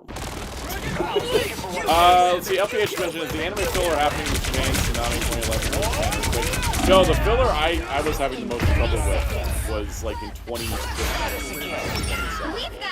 Yeah, again, the manga was over at this point. Yeah, the manga is 2014. They just were doing this to keep it on air, I guess. But I'm like, how did the rating change? And then I'm like, oh, maybe they're saving the animation budget for the fights against Kaguya. Oh yeah, aren't you done with the actual war part? Yeah, I'm done with the war. I'm done with the Kaguya. I'm done with the Naruto and Sasuke final battle. I am down to the 3 arcs that adapt light novels. That's where I'm at. I'm at light novel adaptation. So you're done, but not done still at the same time. Exactly. I'm done with everything the manga had, but I still have all the stuff. And then there's also the movie that's canon to the manga as well. What's that? What about Boruto? You soon to have finished it. I'm never watching Boruto. Boruto does not exist. Also, my controller just got super glitchy all of a sudden. I'm going to redeem these 100 units. Get closer to my goal of Master of the Sun Star-Lord. How close am I, actually? Yeah, Santa Crow, yet you watch Boruto's dad. Yes. I watched Boruto's dad. I won't even watch Boruto's friend and his ninja pals. Or Boruto's dad's friend and his ninja pals. But that's the best part. That's the best anime. I know, but like the idea of anything more Naruto-related stuff is enough to just like. I have to take a significant break. By the way, chat, this is the skin I want for Star-Lord. I need to pick up that Outgoing Guardians Run trade still.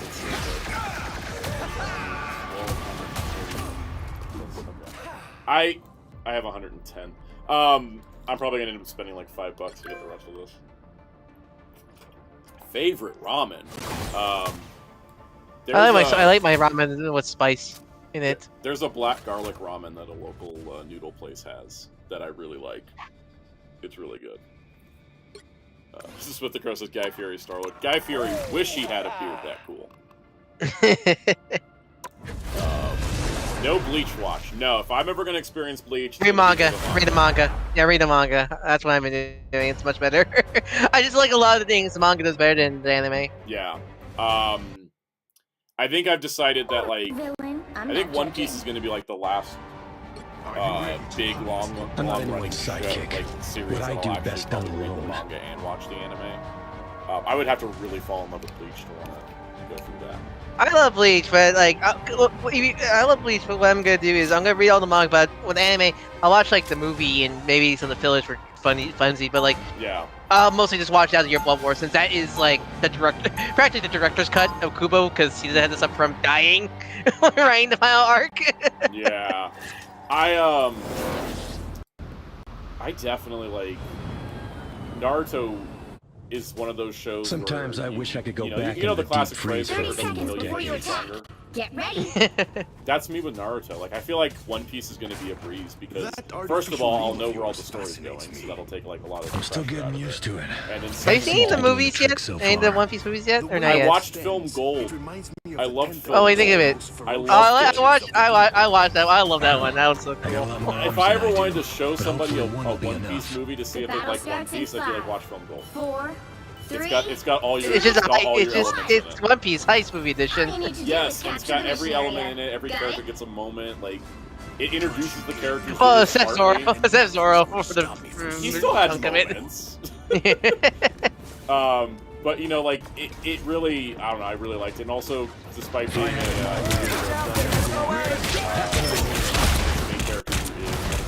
always glad to help. And it's not a story about time we fight his love.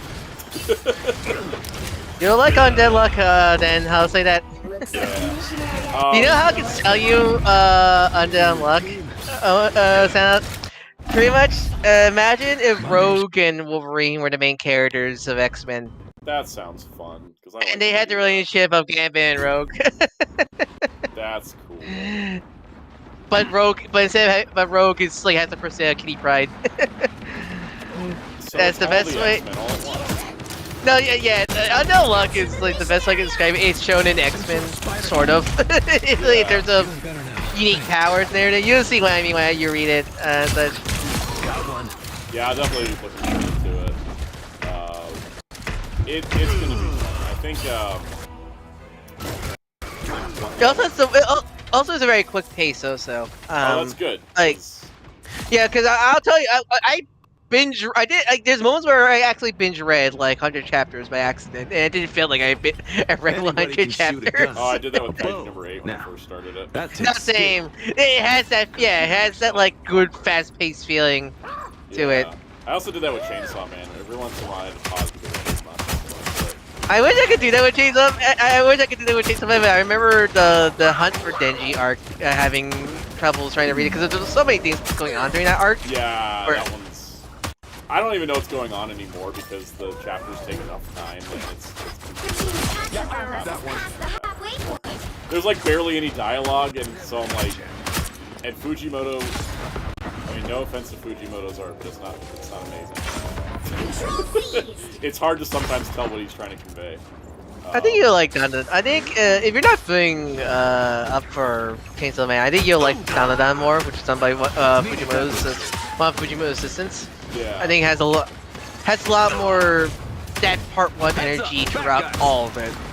This is the best way I can describe Dandadan. Yeah, there's a lot of serious. But instead the main 2 characters have brains of rocks. Yeah, it's gonna be fun once I'm done with Naruto because it'll be like a 20-year commitment finally over because I started Naruto 20 years ago. I think I twisted my Hey, shoulder. look, Naruto's been part of the chance to start since you used the second opening in your channel. It's wild because like I've loved Naruto a long time. I feel like I don't love it anymore. That's me.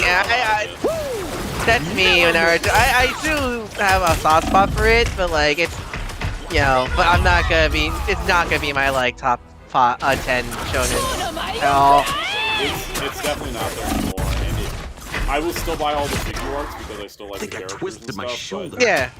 It will be nostalgic feeling most of it because it's just like and there's some story choices in the later part of it that I'm just like, this is kind of How do you feel about Naruto being the Ninja Messiah? I hate it. Absolutely hate it.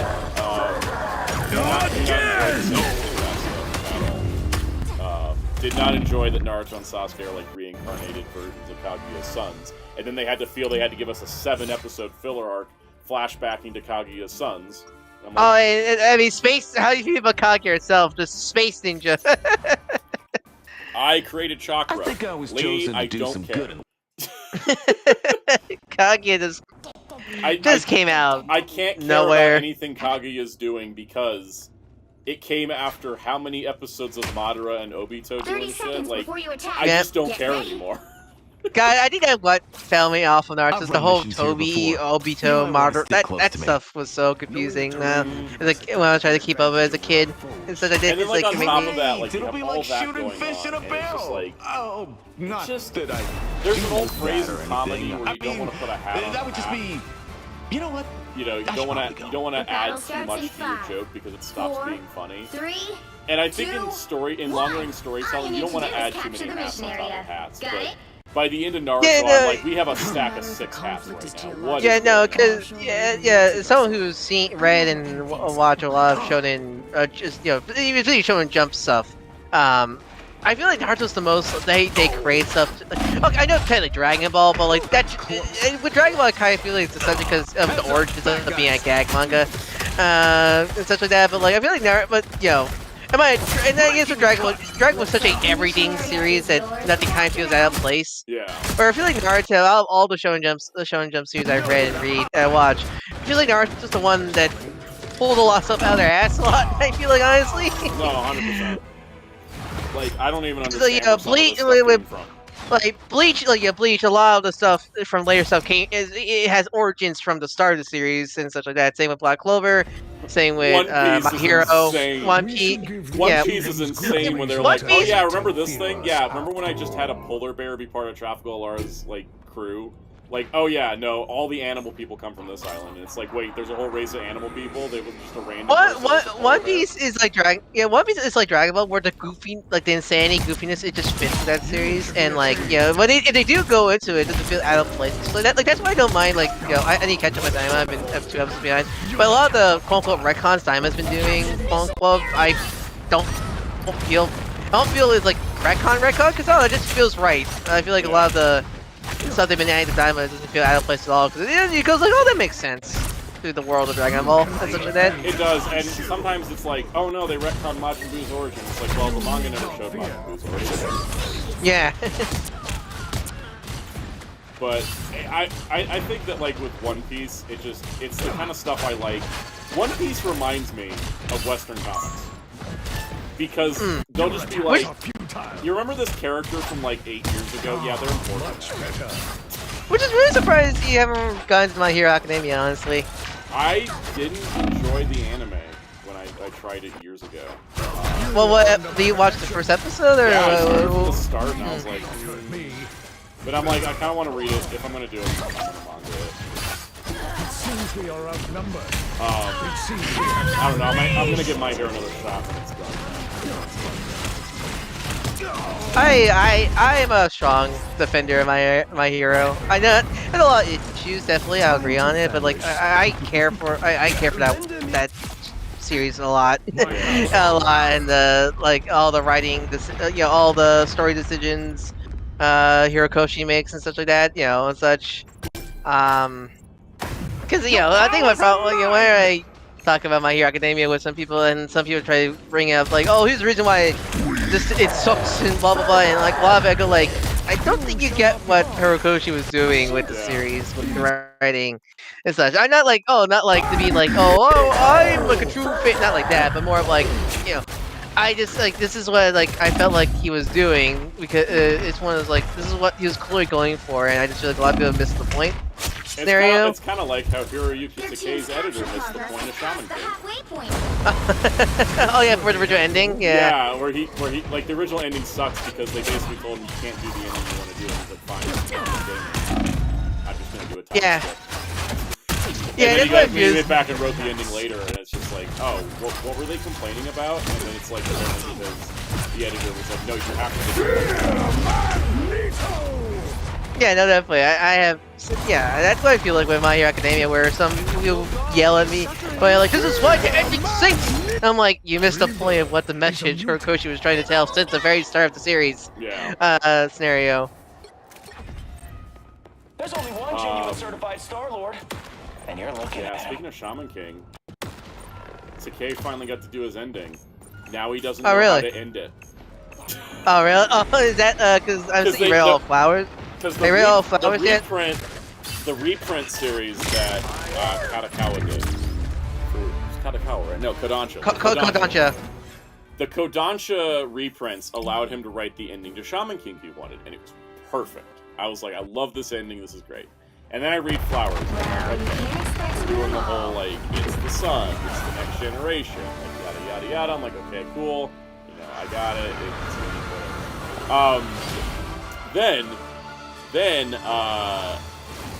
Then Flowers ends on a cliffhanger. Oh yeah, because isn't there a new series like Orient or what's it called? After Flowers comes Superstar. Superstar, there you go. And then Superstar ended on a cliffhanger, which then leads into the next series. And I'm just like, when is this gonna end? And there's also like 7 different spin-offs, and the only ones that have been published physically in English is just Flowers. While they've done digitals of others, they haven't done like a physical of the other English printing. Kodansha, I hate how Kodansha does the digital stuff because it's so confusing. It's not a simple app like Shonen. Yeah. Shonen or Jump Plus or / Manga Plus and stuff like that. It's like confusing. And so I'm like, when is this gonna end? And like the Shaman King Flowers anime flopped hard, so it's like never gonna get finished animation wise. yeah, because barely no one saw it because it was barely advertised. It wasn't even advertised at all. Period. Yeah. Yeah, it's one of those things that like, it's one series that I really do love Shaman King, but part of me is also like, could you have not like finished it? Like, cause you've just finished it and not just like kept going. Let's go back and play the Jeff mode, and then we'll kind of wrap up from there. 'Cause I got a couple more goals on the Jeff thing for the day. Jeff.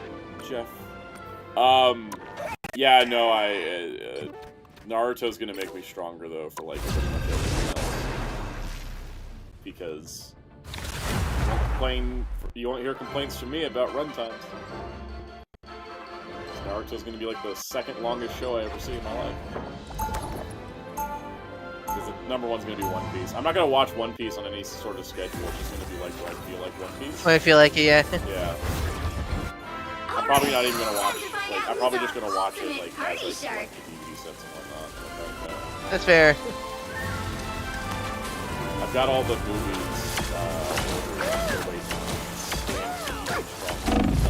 Back orders. But I got Film Red in. I got Z, and I have the Alabaster movie, which I actually watched the Alabaster movie. Okay, the problem with the Alabaster movie is since Alabaster was so long, they really cram a bridge that heavily. Yeah, they're just like, it's basically just the big fight at the end. Not much else. Yeah, because the thing is, so many people try to say, "Oh, the East Blue movie is bad," but like that's not the East Blue movie is not meant to be a movie. It's meant to be a fun like reanimation of a bunch of key moments of East Blue. Yeah, it technically is like 5 specials in one movie. Yeah. It's just supposed to be like each character's like distinctive arc thing. The frustrating part is that there's so many movies and specials for One Piece that have been released. Yeah, not even just dub, but just never bring like release, which is frustrating. Yeah. And it's weird too because like they have episodes of Chopper on Netflix, but they don't have like a physical disc of it. Yeah. And it's like it's weird, and then there's also other ones that are like brand new stories. Yeah, like one of them was like really good, where it's like it's I think it's movie 5. I heard really good things about. Yeah, 5 and 6. But don't worry, just keep. It just blows my mind as popular as One Piece is, and as much as a big deal. As well, it is, like, because from what I understand, because those films came out during when the series wasn't like big like now. Because I think from what I understand, like Funimation didn't dub, was not dubbing the series for a while because it was just not selling. From what I understand, but they were only dubbing like the movies or something like that, or like the specials. Don't know for sure. Yeah, not sure about that, but that's what I heard. It's been ups and downs, but the thing that amazes me is that like as soon as the Netflix show blew up, the other movies. Well, they need to take time, and well, also we just know how Crunchy is. Yeah, that's what I mean. Is like I'm surprised Crunchy is not like trying to jump on the band. Well, why they been producing the dub, like releasing the dub, like much more. Because I know ever since the One Piece, Netflix One Piece, they started fully full hogging the dub, producing the dub. Yeah, they just have to do Egghead. Yeah. And it's good to see them like picking it up, but it was also just amazing that like even when the series was getting more popular prior to the Netflix show existing, it's like, you know, the only movies we have are the most current ones. Yeah, it's like because I think we have 6 out of 15 movies, and we have 6 out of 14 TV specials, which is it's just like it's a low number. But then I also wonder if Toei is just weird about some of the early movies because they're part of the Toei animation fairs. But if Digimon can make it out, I mean... Let's see, Spider-Man's Prime. I got Series 86 Optimus and Ultraman TGG Trilogy on DVD for Christmas. That's a great gift there. That's solid stuff. I still don't feel like I need Studio Optimus, but... I'm happy with my Earthrise Optimus. I don't feel like... Which versus like, man, like the Ultraman just vanished off the face of Earth after he got like released. I never see him ever. I kind of hate that about Studio Series in particular. Like, Studio Series stuff just tends to like blink out of existence if you're not looking. I'm happy with my Kingdom Ultraman. Is that, like the Commander was a like, if I could get him, I'll get him. But like, I'm not only a big rush to get him. I'm happy with my Kingdom Ultra Magnus, but like it still sucks that like it's just I just could never get him. They should do a reissue on him. I really should pre-order the Constructicons. I'm like I don't usually pre-order Transformers, but I did pre-order like the Fallen and Star Convoy just in case. I do want Star those. Convoy, and I always pre-order Combiners because I have PTSD. Metasaur. Yeah. So I pre-order Combiners like. Cause I'm about to paint my room soonish, and I was sorting on my Transformers and sorting my God, I was I had to. Cause I usually when I sort my transfer, I have to transfer into vehicle mode because it saves space. And man, touching Combined Wars Brother Kiss again. Oh man, I kind of man, we're in a much better quality era for Transformers. Like I know that like some people prefer the designs of the old ones and stuff, and I'm like that's fine. But, like, I don't understand why people don't like the skeleton system, which is very fair. But like structurally, the skeleton system is just sturdier. They try to combine them. Exactly. Like I can lose scramble because every one of my falling. They're so floppy. Yeah. God, and the worst one is freaking Piranacon because he came out of the box he couldn't stand. Well, because at that point those molds were super like degen, like super, like they were about to fall apart because those molds were like used for so many times. Yeah, it was just I just hate. Because that was a monthly, because like I know like that was a monthly release, wasn't it? Yeah, it was a monthly release. It was a monthly release, and I didn't start combining them. And then when I had them all, I was like, all right, let me put them together, and then I was just like, and it just fell to pieces like almost immediately. It just fell over. Looks like we're falling behind. And then I added the target mask. Oh yeah, they don't put in the target mask. I was like, let me. I was like, this is gonna go bad, but I'm gonna see how it is anyways. Like that was an awful. Who's the? Because somebody must have known when designing that. Like that art is not gonna support that whole figure because that goes into the combiner, like the whole square for in the hand. Like that's never gonna support itself without a stand. Yeah, no, legit. Hulk is in this. Like all the major like Avengers are in this game. Yeah, Hulk's in this. Deadpool's not in this yet. Yeah, the keywords yet. I feel like Jeff Guko, Jeff Goals. Yeah. We can just do some chat AMA. I don't want to say I'm tired of playing because I enjoy playing it, but I'm also like a couple hours straight. Hey, next time we'll do an MVC stream. Yeah, we'll have to do something like MVC. Or Sparking Zero or any other game. Any other game. Yeah, we got options. We got options for sure. I'm going to just mute the sound in the lobby because I like how you can just put in a number for the volume. You don't have to just use the little slider thing. And then I forgot how to actually do it properly because there we go. Cool. Alright, so, yeah. You can just AMA chat if you got anything. Let us know. Monday's stream, I guess we'll just talk about it now. Oh, Jeremy Carr says, even though I don't have this, it's fun to watch. It is fun, and it's free. And I think I like that a lot, because it's free. Monday's stream, we're going to do like an end-of-the-year wrap-up. The only news topic we'll talk about is goes to you, Jer, because... I think I had to. kind of have to. Which I will talk about my full thoughts on the suits because I like 90% of the suits. But I think I'm excited about that show, and we'll talk about that on Monday, which will be fun. And then we'll do like end of the year wrap up talk, and then I need to do a tier list. I need to make the tier list for all the movies I watched. All the movies you watched. Yep. I might want to do. I might make like a fun remember how the Marvel Legends stream did like a favorite picks. I might do like that for put in the Discord so we can show like your favorite picks, favorite movie, favorite toy, favorite game, all that stuff. I might make a template of that. Fun, yeah. And so I'll give it to everybody in the chat so everybody can make their own. I mean, in the Discord so everybody can make their own fun little thing of like favorite movie, favorite TV show, favorite anime, favorite toy to pick up, and all that, favorite game. Yeah, all that such. Cool. That'd be really fun. Cause yeah, we'll do like a best of the year kind of thing.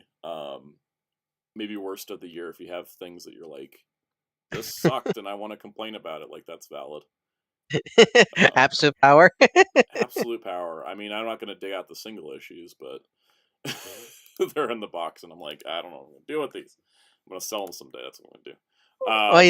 You don't want Amanda Waller to be in everything in DC right now? In nothing ever again. I went from she is one of my favorite DC like antagonists to I never want her in anything ever again. Just a single year. The problem is they keep using her everywhere. Yep. And James Gunn's going to use her a lot too, which is. I mean, Viola Davis is a great actress, so to be fair, Viola Davis is great. I just hope we get like good material for her to have, because that's the thing with Amanda Waller. There's nothing really wrong with the character. It's just with the way she's written. There's a lot of recent Waller adaptations have just made her stone cold bitch, and that's not really Waller. She is the Wall. She's impenetrable, but she has a sense of humanity to her. Whereas like lately, she's just been kind of stupid. Like the whole Absolute Power event doesn't work because Amanda Waller is like, I got to get rid of heroes. All the superheroes. It's only heroes. And I'm like, but what about the supervillains? And it never is brought up even once. Like, what about the supervillains? And that's like the problem with the event. And it's just like, I want her to have that like very like she's straddling that hero villain line where she's like, I'm trying to do good, but you know, I don't trust superheroes thing is where she I feel like the start of it, and I don't think like all of it is because of Gunn, but I feel like it did start with the Suicide Squad, how they treated Amanda movie. They at least that's like if I had to pick an origin, I feel like that was the origin, the kind of start. I feel like it is too, and I think that the lack of nuance in her character in that movie was really bad. And then I also really hate that like her team knocked her unconscious to like save the day, and they all didn't get just like sent away to some black site never to be seen again. Because with Amanda Waller, like you cross her, you're done. Like you gotta, if you're gonna cross her, you better be confident you can get out of it. The fact that like not like she would have had everyone executed in Mateki, we're done. Yeah, Mateki, we're done playing the game. We're doing MMA right now. So if you have any questions, feel free to ask in the chat. Yeah, no, it is one of the things where it's like, you know, because I feel like they're trying too hard to make hi Kamajojo. Well, I feel like they're trying too hard to make Amanda like the Nick Fury of DC, but it doesn't work because Nick Fury, like, one, Shield is actually a good guy, you know, good heroic, you know, team member, so it makes sense why they're kind of everywhere. But also, like, they're very different characters at the same time. Also, you can't just kind of force man to be the Nick Fury of DC because even in the more villainous role, this doesn't really work because it doesn't even work. It doesn't work well when like in Black Adam where she's like the one sending the JSA on their mission, and I'm like, but why? Why is she sending Superman to Kahndaq? Like, what? It doesn't make any sense. I mean, the biggest question: where were the JSA during? Where were the JSA? I mean, the biggest question is if you had to ask the JSA, where were they in like both Suicide Squad films? Where were they in that? Where were they during Justice League? Where were they like? Yeah. Where were they during Man of Steel? Man like of Steel. The JSA BVS. Existing in Black Adam is like a major like canon breaking event for the DCEU. Yeah. Because they're like, oh, they've always been around. It's like, so why have we never seen them? It doesn't work. That's why like the Fantastic Four are like going with this whole like they're in another universe that's like 60s themed because that works. Yeah, because that's the thing with the mute. Yeah, because I'm really curious how they're going to introduce mutants in the MCU because that's got to be a giant hole. Like, where were they? Because that's why I feel like mutants are going to get introduced as like some multiverse thing happens in Secret Wars, and then now the world's changed and mutants have always been there when they weren't before. Like because you can still add the prejudice thing, like because the thing is the problem.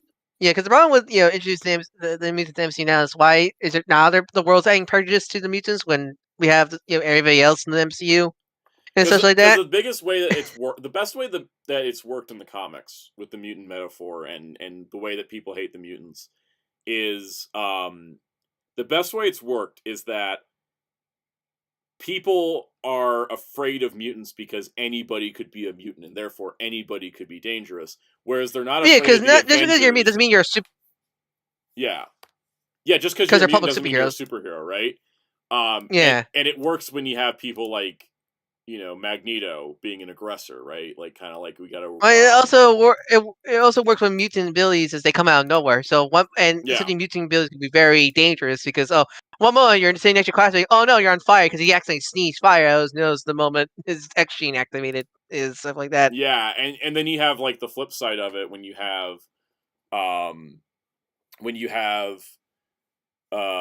what is it? You have when you have characters like Spider-Man or the Fantastic Four or the Avengers, people look at them as like different. Like Spider-Man's hated, right? People call Spider-Man a menace all the time.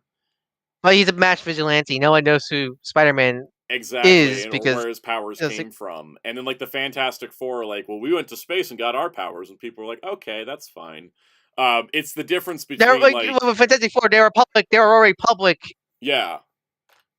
They're already public. Reed Richards and such were already public heroes and public like people, like scientists. Public so figures, so when they go into space and get their superpowers, they explain, oh, we got hit by a cosmic wave when we came down, and blah blah blah. So people can accept that more because, like because they're a science scene. So of course, crazy science stuff is going to happen. Let's see.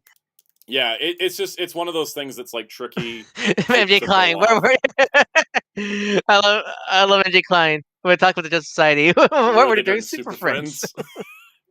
They were also not around and not being helpful. Let's see. Exportation. Which Char MS would be more likely to get a real grade? Hyaku Shinki or Nightingale? Hyaku Shinki. Because if is that the gold one? Yeah, that's the gold one from Zeta. If they were going to do a Nightingale real grade, they would have done it when they made the high grade, because the high grade was made to go with the real grade High New Gundam. So if they were going to do the Nightingale, they would have done it back then, but they're not. That made it seem like it's like, hi, New Gundam.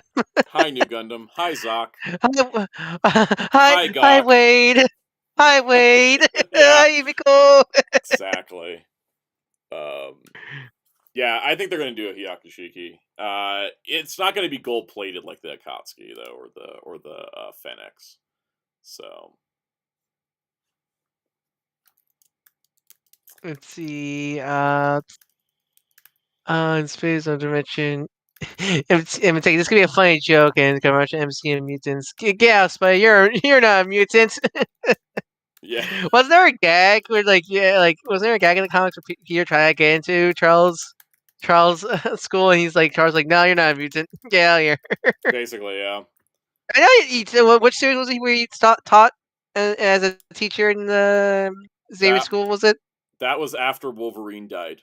Yeah. And Wolverine had left a note like, if I ever die, get Spider-Man as the substitute teacher. Logan's like, I may hate him, but he's a good lad. Yeah, and then Storm was like, why are you here? Get out of here. Get out of here. And he's like, no, but Wolverine's will. And she's like, fine. You can stay, but I don't feel like you should. Because Storm hates Spider-Man. Like, with a passion. Okay? Storm is loving, caring, and wonderful. What did Peter do? Peter Parker. What did Peter do to Storm? Punched her in the face unprovoked. Oh, okay. He thought she was being mind controlled, and he just like punched her full stock in the face. Okay. And ever since, she's just like, no. Held that grudge. She's never gonna let that one go. Nor should she. Let me see if I can find the panel. Spider-Man. I love how he's just like, oh. In Secret Wars? Was it Secret Wars? I believe it was Secret Wars. Was it Secret Wars? Let's see. I think it was Secret Wars. Let's find it. Oh my god. Comic Vine has a whole article about it. Oh, really? Shout out to Comic Vine. They actually write articles about stuff. Or there's a forum about it. Speaking of, I surprised when the short on the Pumpkin Bomb, especially didn't become a skeleton when the bomb went off. Yeah, giant size astonishing X-Men was the scene. Okay. Yeah. And yeah, he was just like he just punches her unprovoked. And Alfie H, she hates Spider-Man more than Deadpool? Yes. She at least can see Deadpool's like got qualities she can work with, but That's hilarious. she's like, no, I can't with Peter. This guy. I think she can smell the deadbeat on him. She's like, this guy's never gonna amount to anything. I can't deal with him. I can't deal with this. But yeah, as I was saying, like, I'm surprised you didn't become a skeleton after the pumpkin bomb went off. Right. You should have done this when you did your videos. When the pumpkin bomb come out, your hands come in, but they're just skeleton hands. You're still revealing it. If I had planning and prep, that would have been great.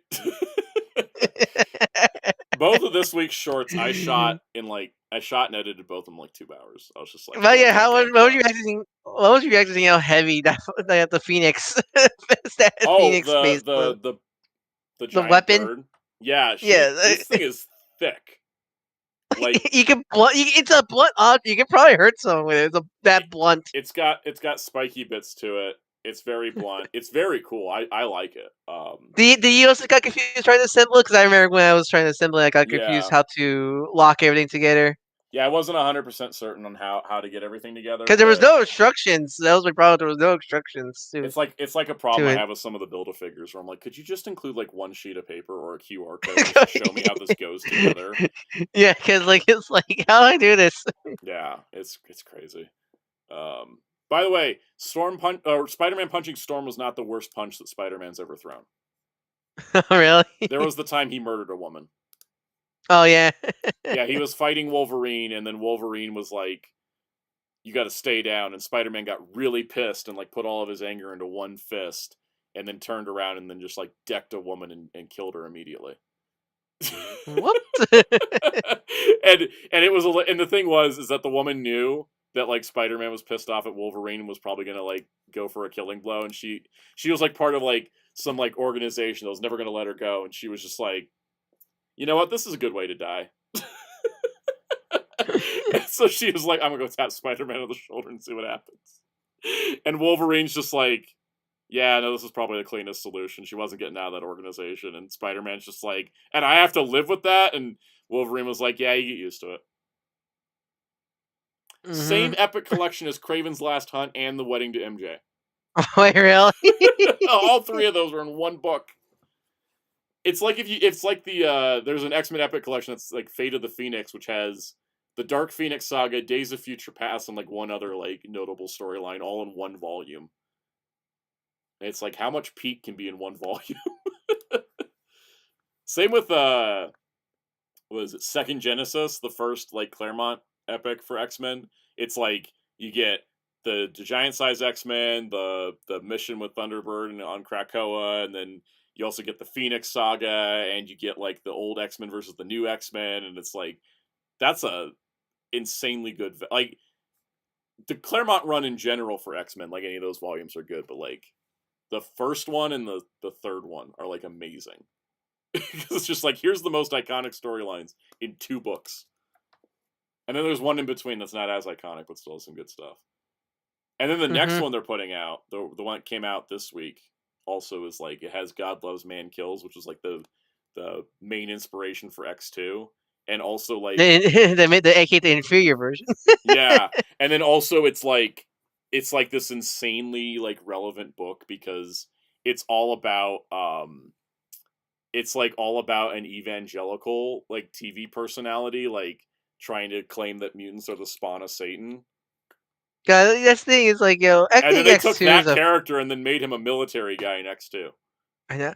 Like this thing, X2 is a fine movie, but when you read the original source material, I'm gonna go like, man, like what? Oh, see you later, Carmen Jojo. Have fun at work. And such, yeah. Also, you saw Batman. Was it Batman 2 got delayed to like the year after? Or I did watch my soul escape my body. Yes. It was funny because we were just talking about Clayface, right?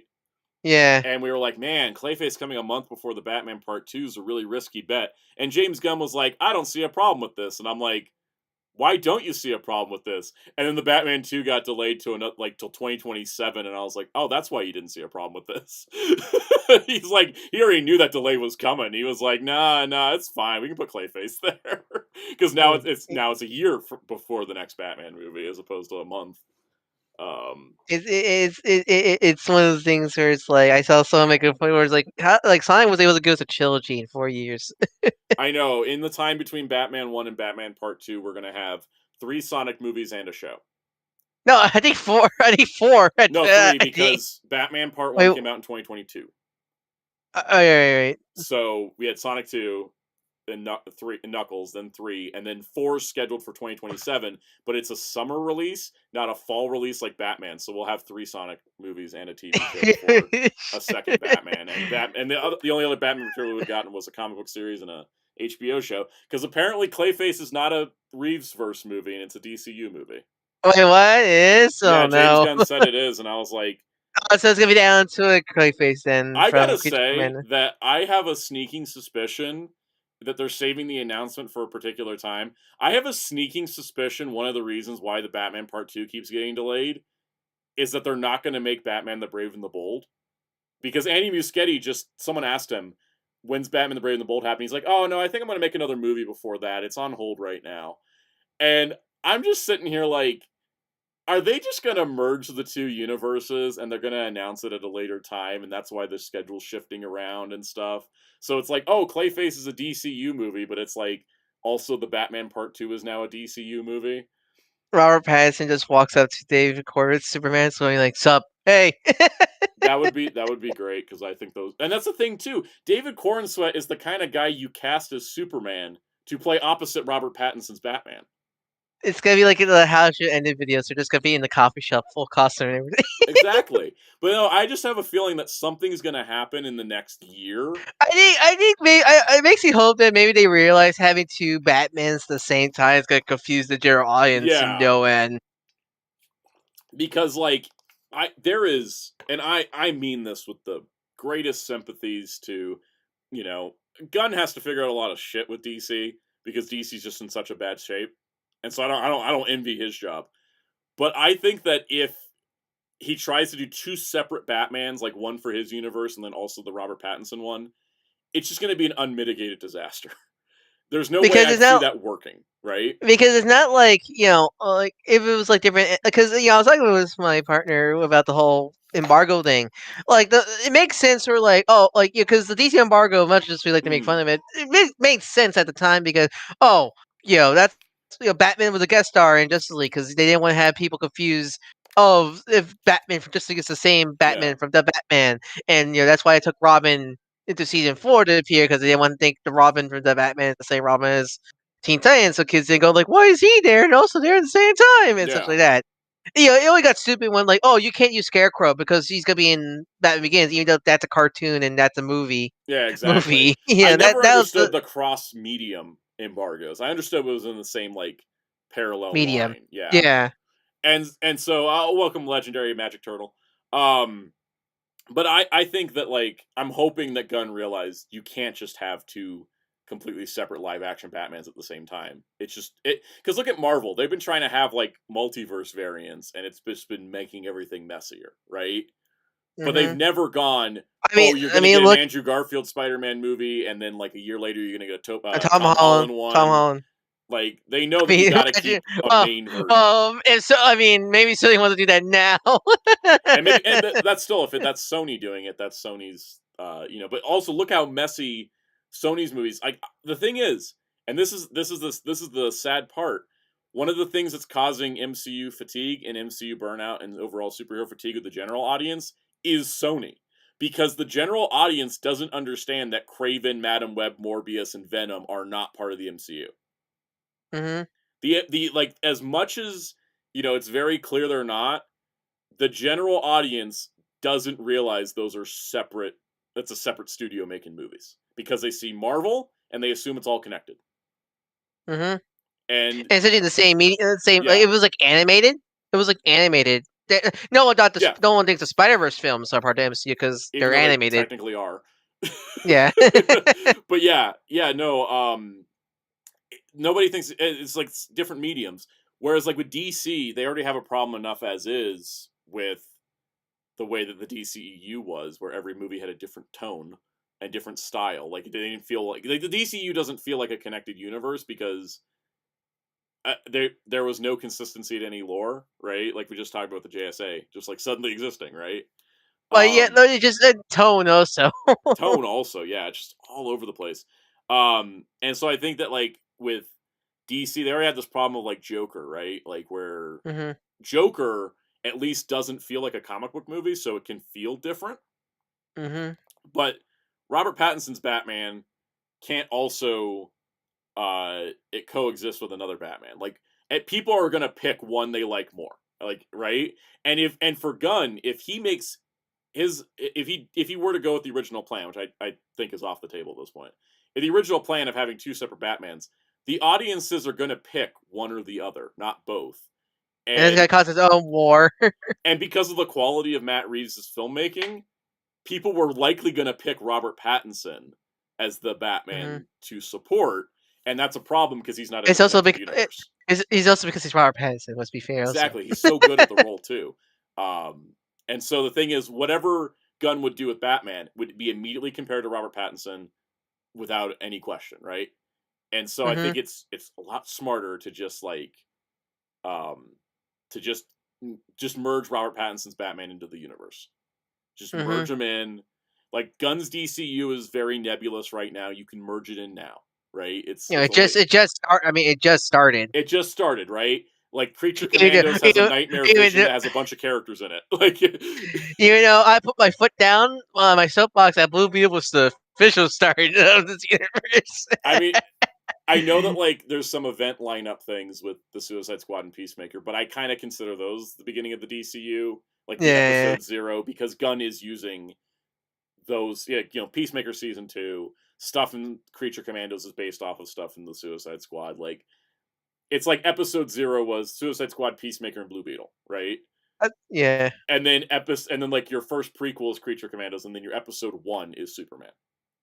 And so I think that's going to work. Let's see. Legendary Magic. I know this is not talking about TMNT stuff. I just found out that the Super 7 TMNT Foundry shipping got pushed of June of 2025. Just letting you guys know. Okay, thank you for that. Thanks for that heads up. I paid for those in advance because I was like, I'm going to do that for once. I'm going to actually like pay for them up front. So they can come out whenever. I'm still waiting. I do want to get them, but I probably want to see videos of those first because I never really touched a Super 7 product, and those are the ones I want the most. Also, they're going to be brand new bodies too. So. Yeah, I'm really because those are like the Super the only like those are the first Super 7 products I want, but like I want to make sure they turn out good and not like because that's the kind of problem with Super 7 products is like since they take so much time to come out that like what you see for the promo pics are gonna be very different from the final product, which is gonna be a hit or miss thing for I seen with Super 7 products. For sure. SSJ4 Jason said, "Would you do a tier stream for superhero movies outside of Marvel and DC?" I think we should. Yeah, that sounds like fun. Do you think Gunn would bring Anton Allegro into his DC universe? I don't know. I don't know who that is. Let me look that up.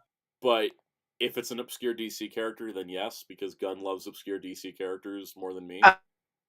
Anti-Allegro was a spiteful, deaf magician who turned into crime. He is a Green Arrow villain.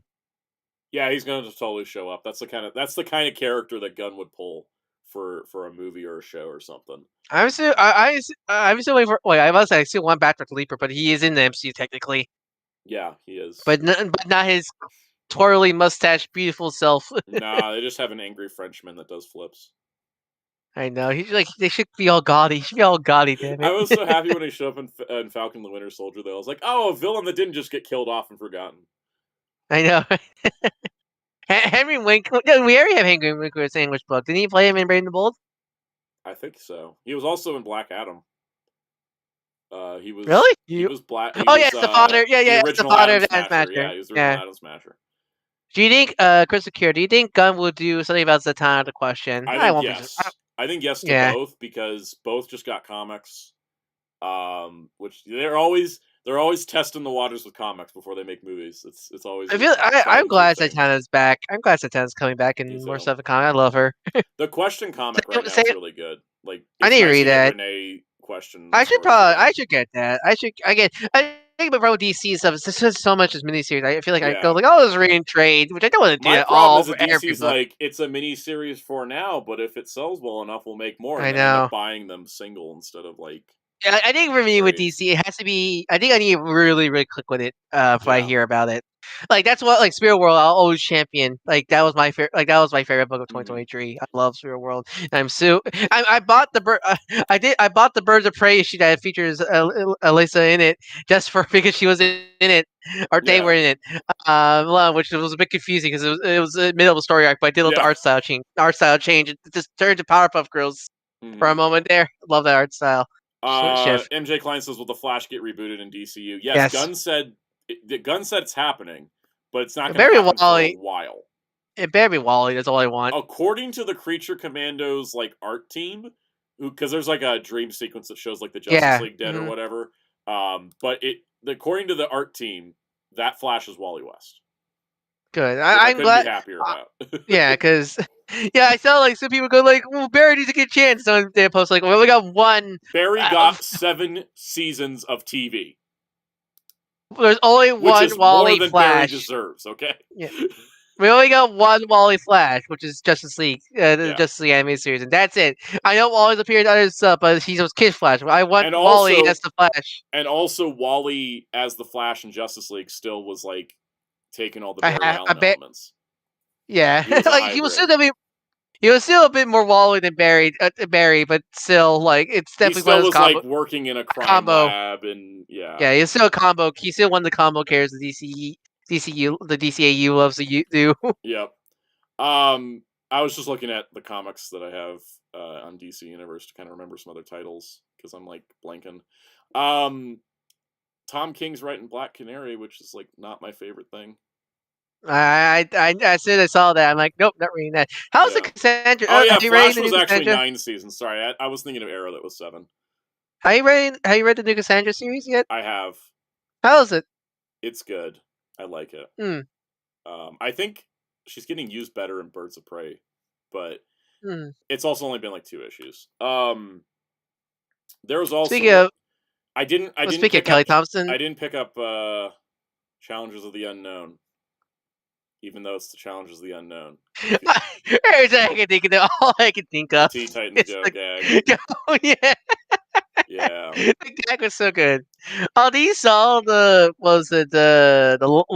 newest, not newest episode, but was the 100th episode? The 400th episode of Teen Titans Go? The 400, yeah. I did, yeah. I do love the Tokusatsu mech fight at the end of that. They did a better Tokusatsu mech fight than What If.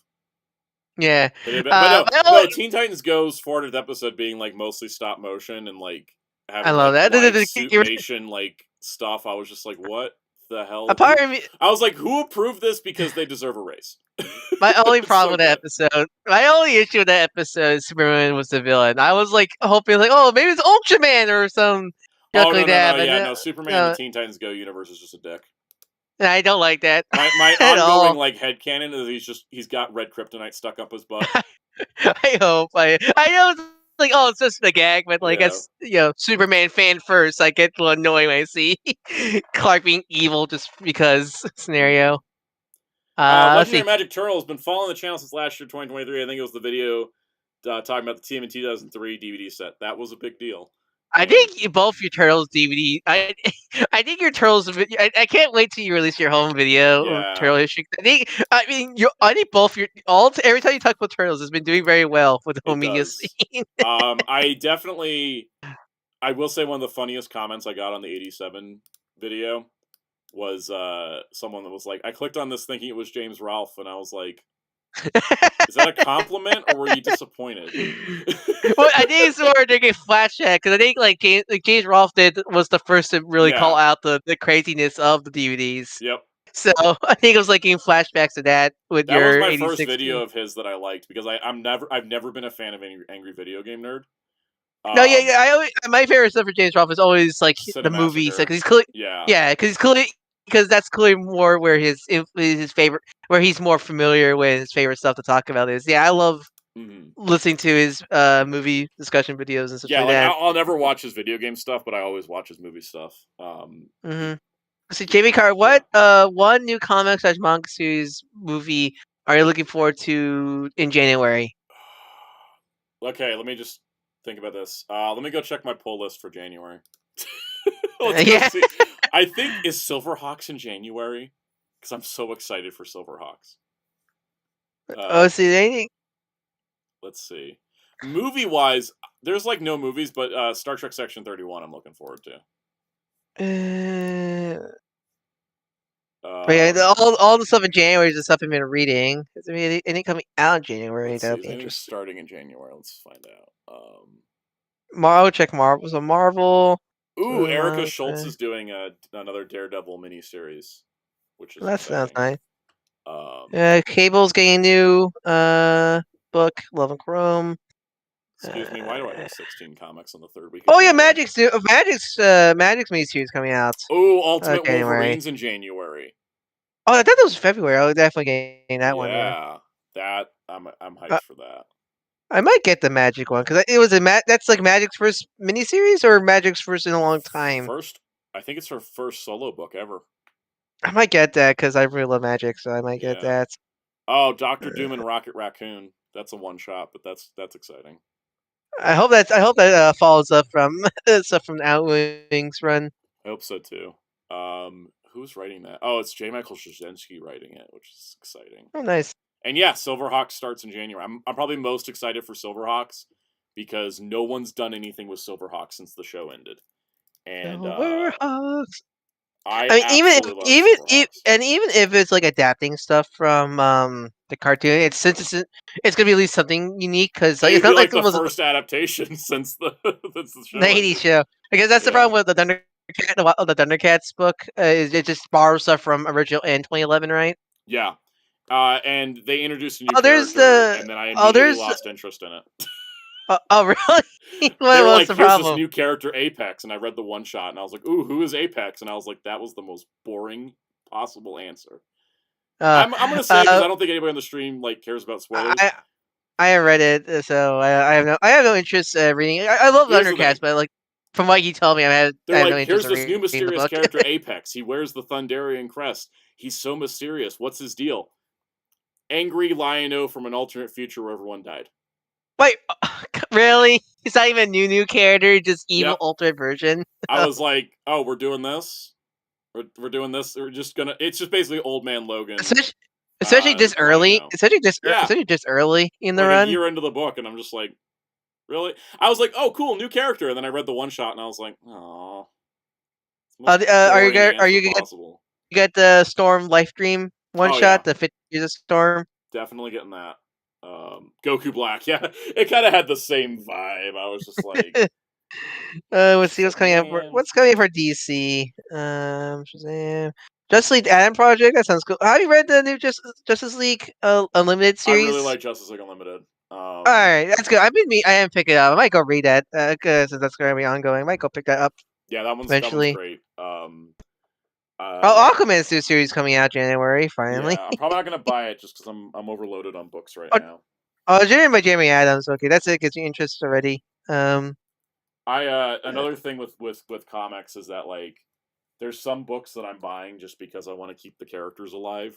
Yeah, definitely. The new Wolverine comic it's a Daken comic, and I like Daken, and I'm like, I got to keep Daken alive, even though this book's probably going to last 10 issues. Is it good at least, or first issue was okay? The first issue kind of felt retready of the last two. I am surprised Power Girl's book is still going. I'm surprised too because it sucks. It's so bad. I don't even know if that's just it's not my taste, but I found it to be really awful. Which I want to like everybody by Leah Williams, but every day I don't hate anything I read her, but I'm not a fan of anything she wrote. Is I think for me. Yeah, I'm definitely not a fan of anything she wrote. And I do like her new. I do like. I have a major problem with how they characterized I have a major problem with how they characterize Power Girl in that series because, like, the whole series starts where she's like, "Oh, I'm not just Supergirl," and then like she goes on to be a I reporter did. with glasses and literally gets Supergirl's cat, and I'm like, Yeah, so like your thesis statement's already thrown out the window by issue 3. What are we doing? Because I was reading the stuff leading out to the Power Girl miniseries. I was not a fan of it at all. I was, and the series just doubled down on it and even contradicted it sometimes too. Yeah, but it's because I really love Power Girl and I love Kara both equally. I just feel like they're taking one over the other. The thing is, they're like, oh, it's Power Girl, and I'm like, okay, Karen Starr, right? Like she's got nope. Her name is Paige now. Paige, yeah. And so I'm like, I'm surprised it's still going. I'm glad it is, because I don't want books to end. Of course, like I want books to continue. Oh, it's such a female-led book. It's nice to see. It's nice to see a female-led book that's not Wonder Woman or Catwoman, or somehow Poison Harley Ivy. Quinn, Poison Ivy's really good. Yeah, Harley Quinn and her fart fetish. I can't believe they agree. I can't believe they agree with that. So God. But no, the thing with what's her name? Power Girl is like I don't, and maybe the book's clicking for people that didn't know Power Girl before. Maybe that's what it is. Because I certainly know that. Because like some people complain about like certain Wolverine runs. Like I really like Wolverine Origins with an S, not Origin the miniseries. I don't like that miniseries, but I really like Wolverine Origins. And a lot of longtime Wolverine people are like, oh, I hated all the retcons, and I'm like, well, I didn't see a problem with it. So sometimes it can be that. Yeah, like I don't like the current Flash book, but I'm like that book's good. So have you? Why do you? Because if I read the first issue of Power to Prime, I was gonna get. I guess I think Diamond delayed my issue 2. Yeah. So because I'm not heading back because I'm probably won't get back to the comic shop until I start work up again Thursday. But what do you think of it? Because I like what I read of it so far. Yeah, I like what I read. Because I haven't read any of the Radiance, the Massiverse stuff. I mean, I have the year 1 deluxe hardcover, Ray and Black. But like, I got the same vibe of it, which I really like. I like the world of it. Like, I think it's good. It's like it's one of those things where it's good even without my connection of Power Rangers to it. Like, I can't hear you over the headphones. I know. I have things to go do. Anyways, what were we saying about Power Rangers before we? Oh yeah, Power Ranger Prime. I like Power Ranger Prime even without my connection to Power. Power. Cause of course, I'll probably like it because I'm a Power Ranger fan. But I think it was a good book by itself, even if you were going into it not knowing, not watching anything for Power Rangers. Yeah, I think it's just a solid comic, and that's what I like about it, and that's why I kind of like. That's where my focus is with Power Rangers is on the comics. Like my mom's been reading Prime, and she was enjoying it too. And she knows Power Rangers, but she's not like super in depth on Power Rangers like we are, and so I think it reads well. Yeah. Last 2 questions before we wrap up. Yeah. Legendary Magic Turtle. Also, Soundout12 on your YouTube page about your link to your Discord group. It won't work. You might want to fix that. Oh, you probably want to fix that then. Yeah, I'll go fix that right now. And our last question, Spider-Man's Prime. Are you gonna do it? Are you doing a Superman watch guy in July? Maybe. I'm gonna do stuff for Superman for sure. I think maybe not just maybe a DC watch guy in general. Maybe because like I mean there's a lot, but like because there's a lot. There's a lot, but there are a lot of intercontinuities, like your DCAQ, your Young Justice, but maybe stick to animation first. Maybe you said that's what you're very much familiar with. Yeah, and also I think the animation's like because you'd have to do like one for animation, one for the live action like CW live action stuff, one for movies, yeah. Where is the Discord link thing?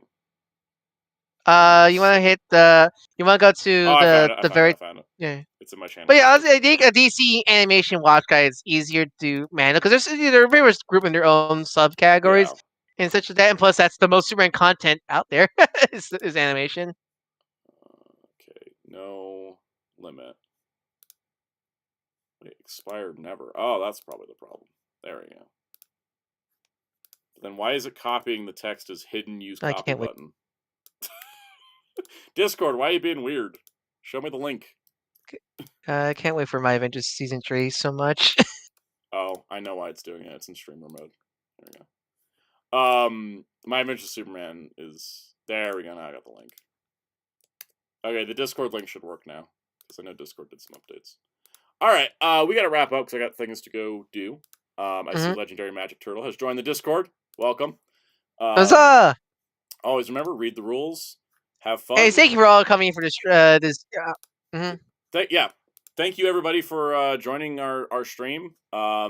We had fun. I had fun. This was fun. We're probably gonna do. Honestly, we probably do this. We should do like monthly gaming streams. Honestly, yeah, and it would also help with the production cycle.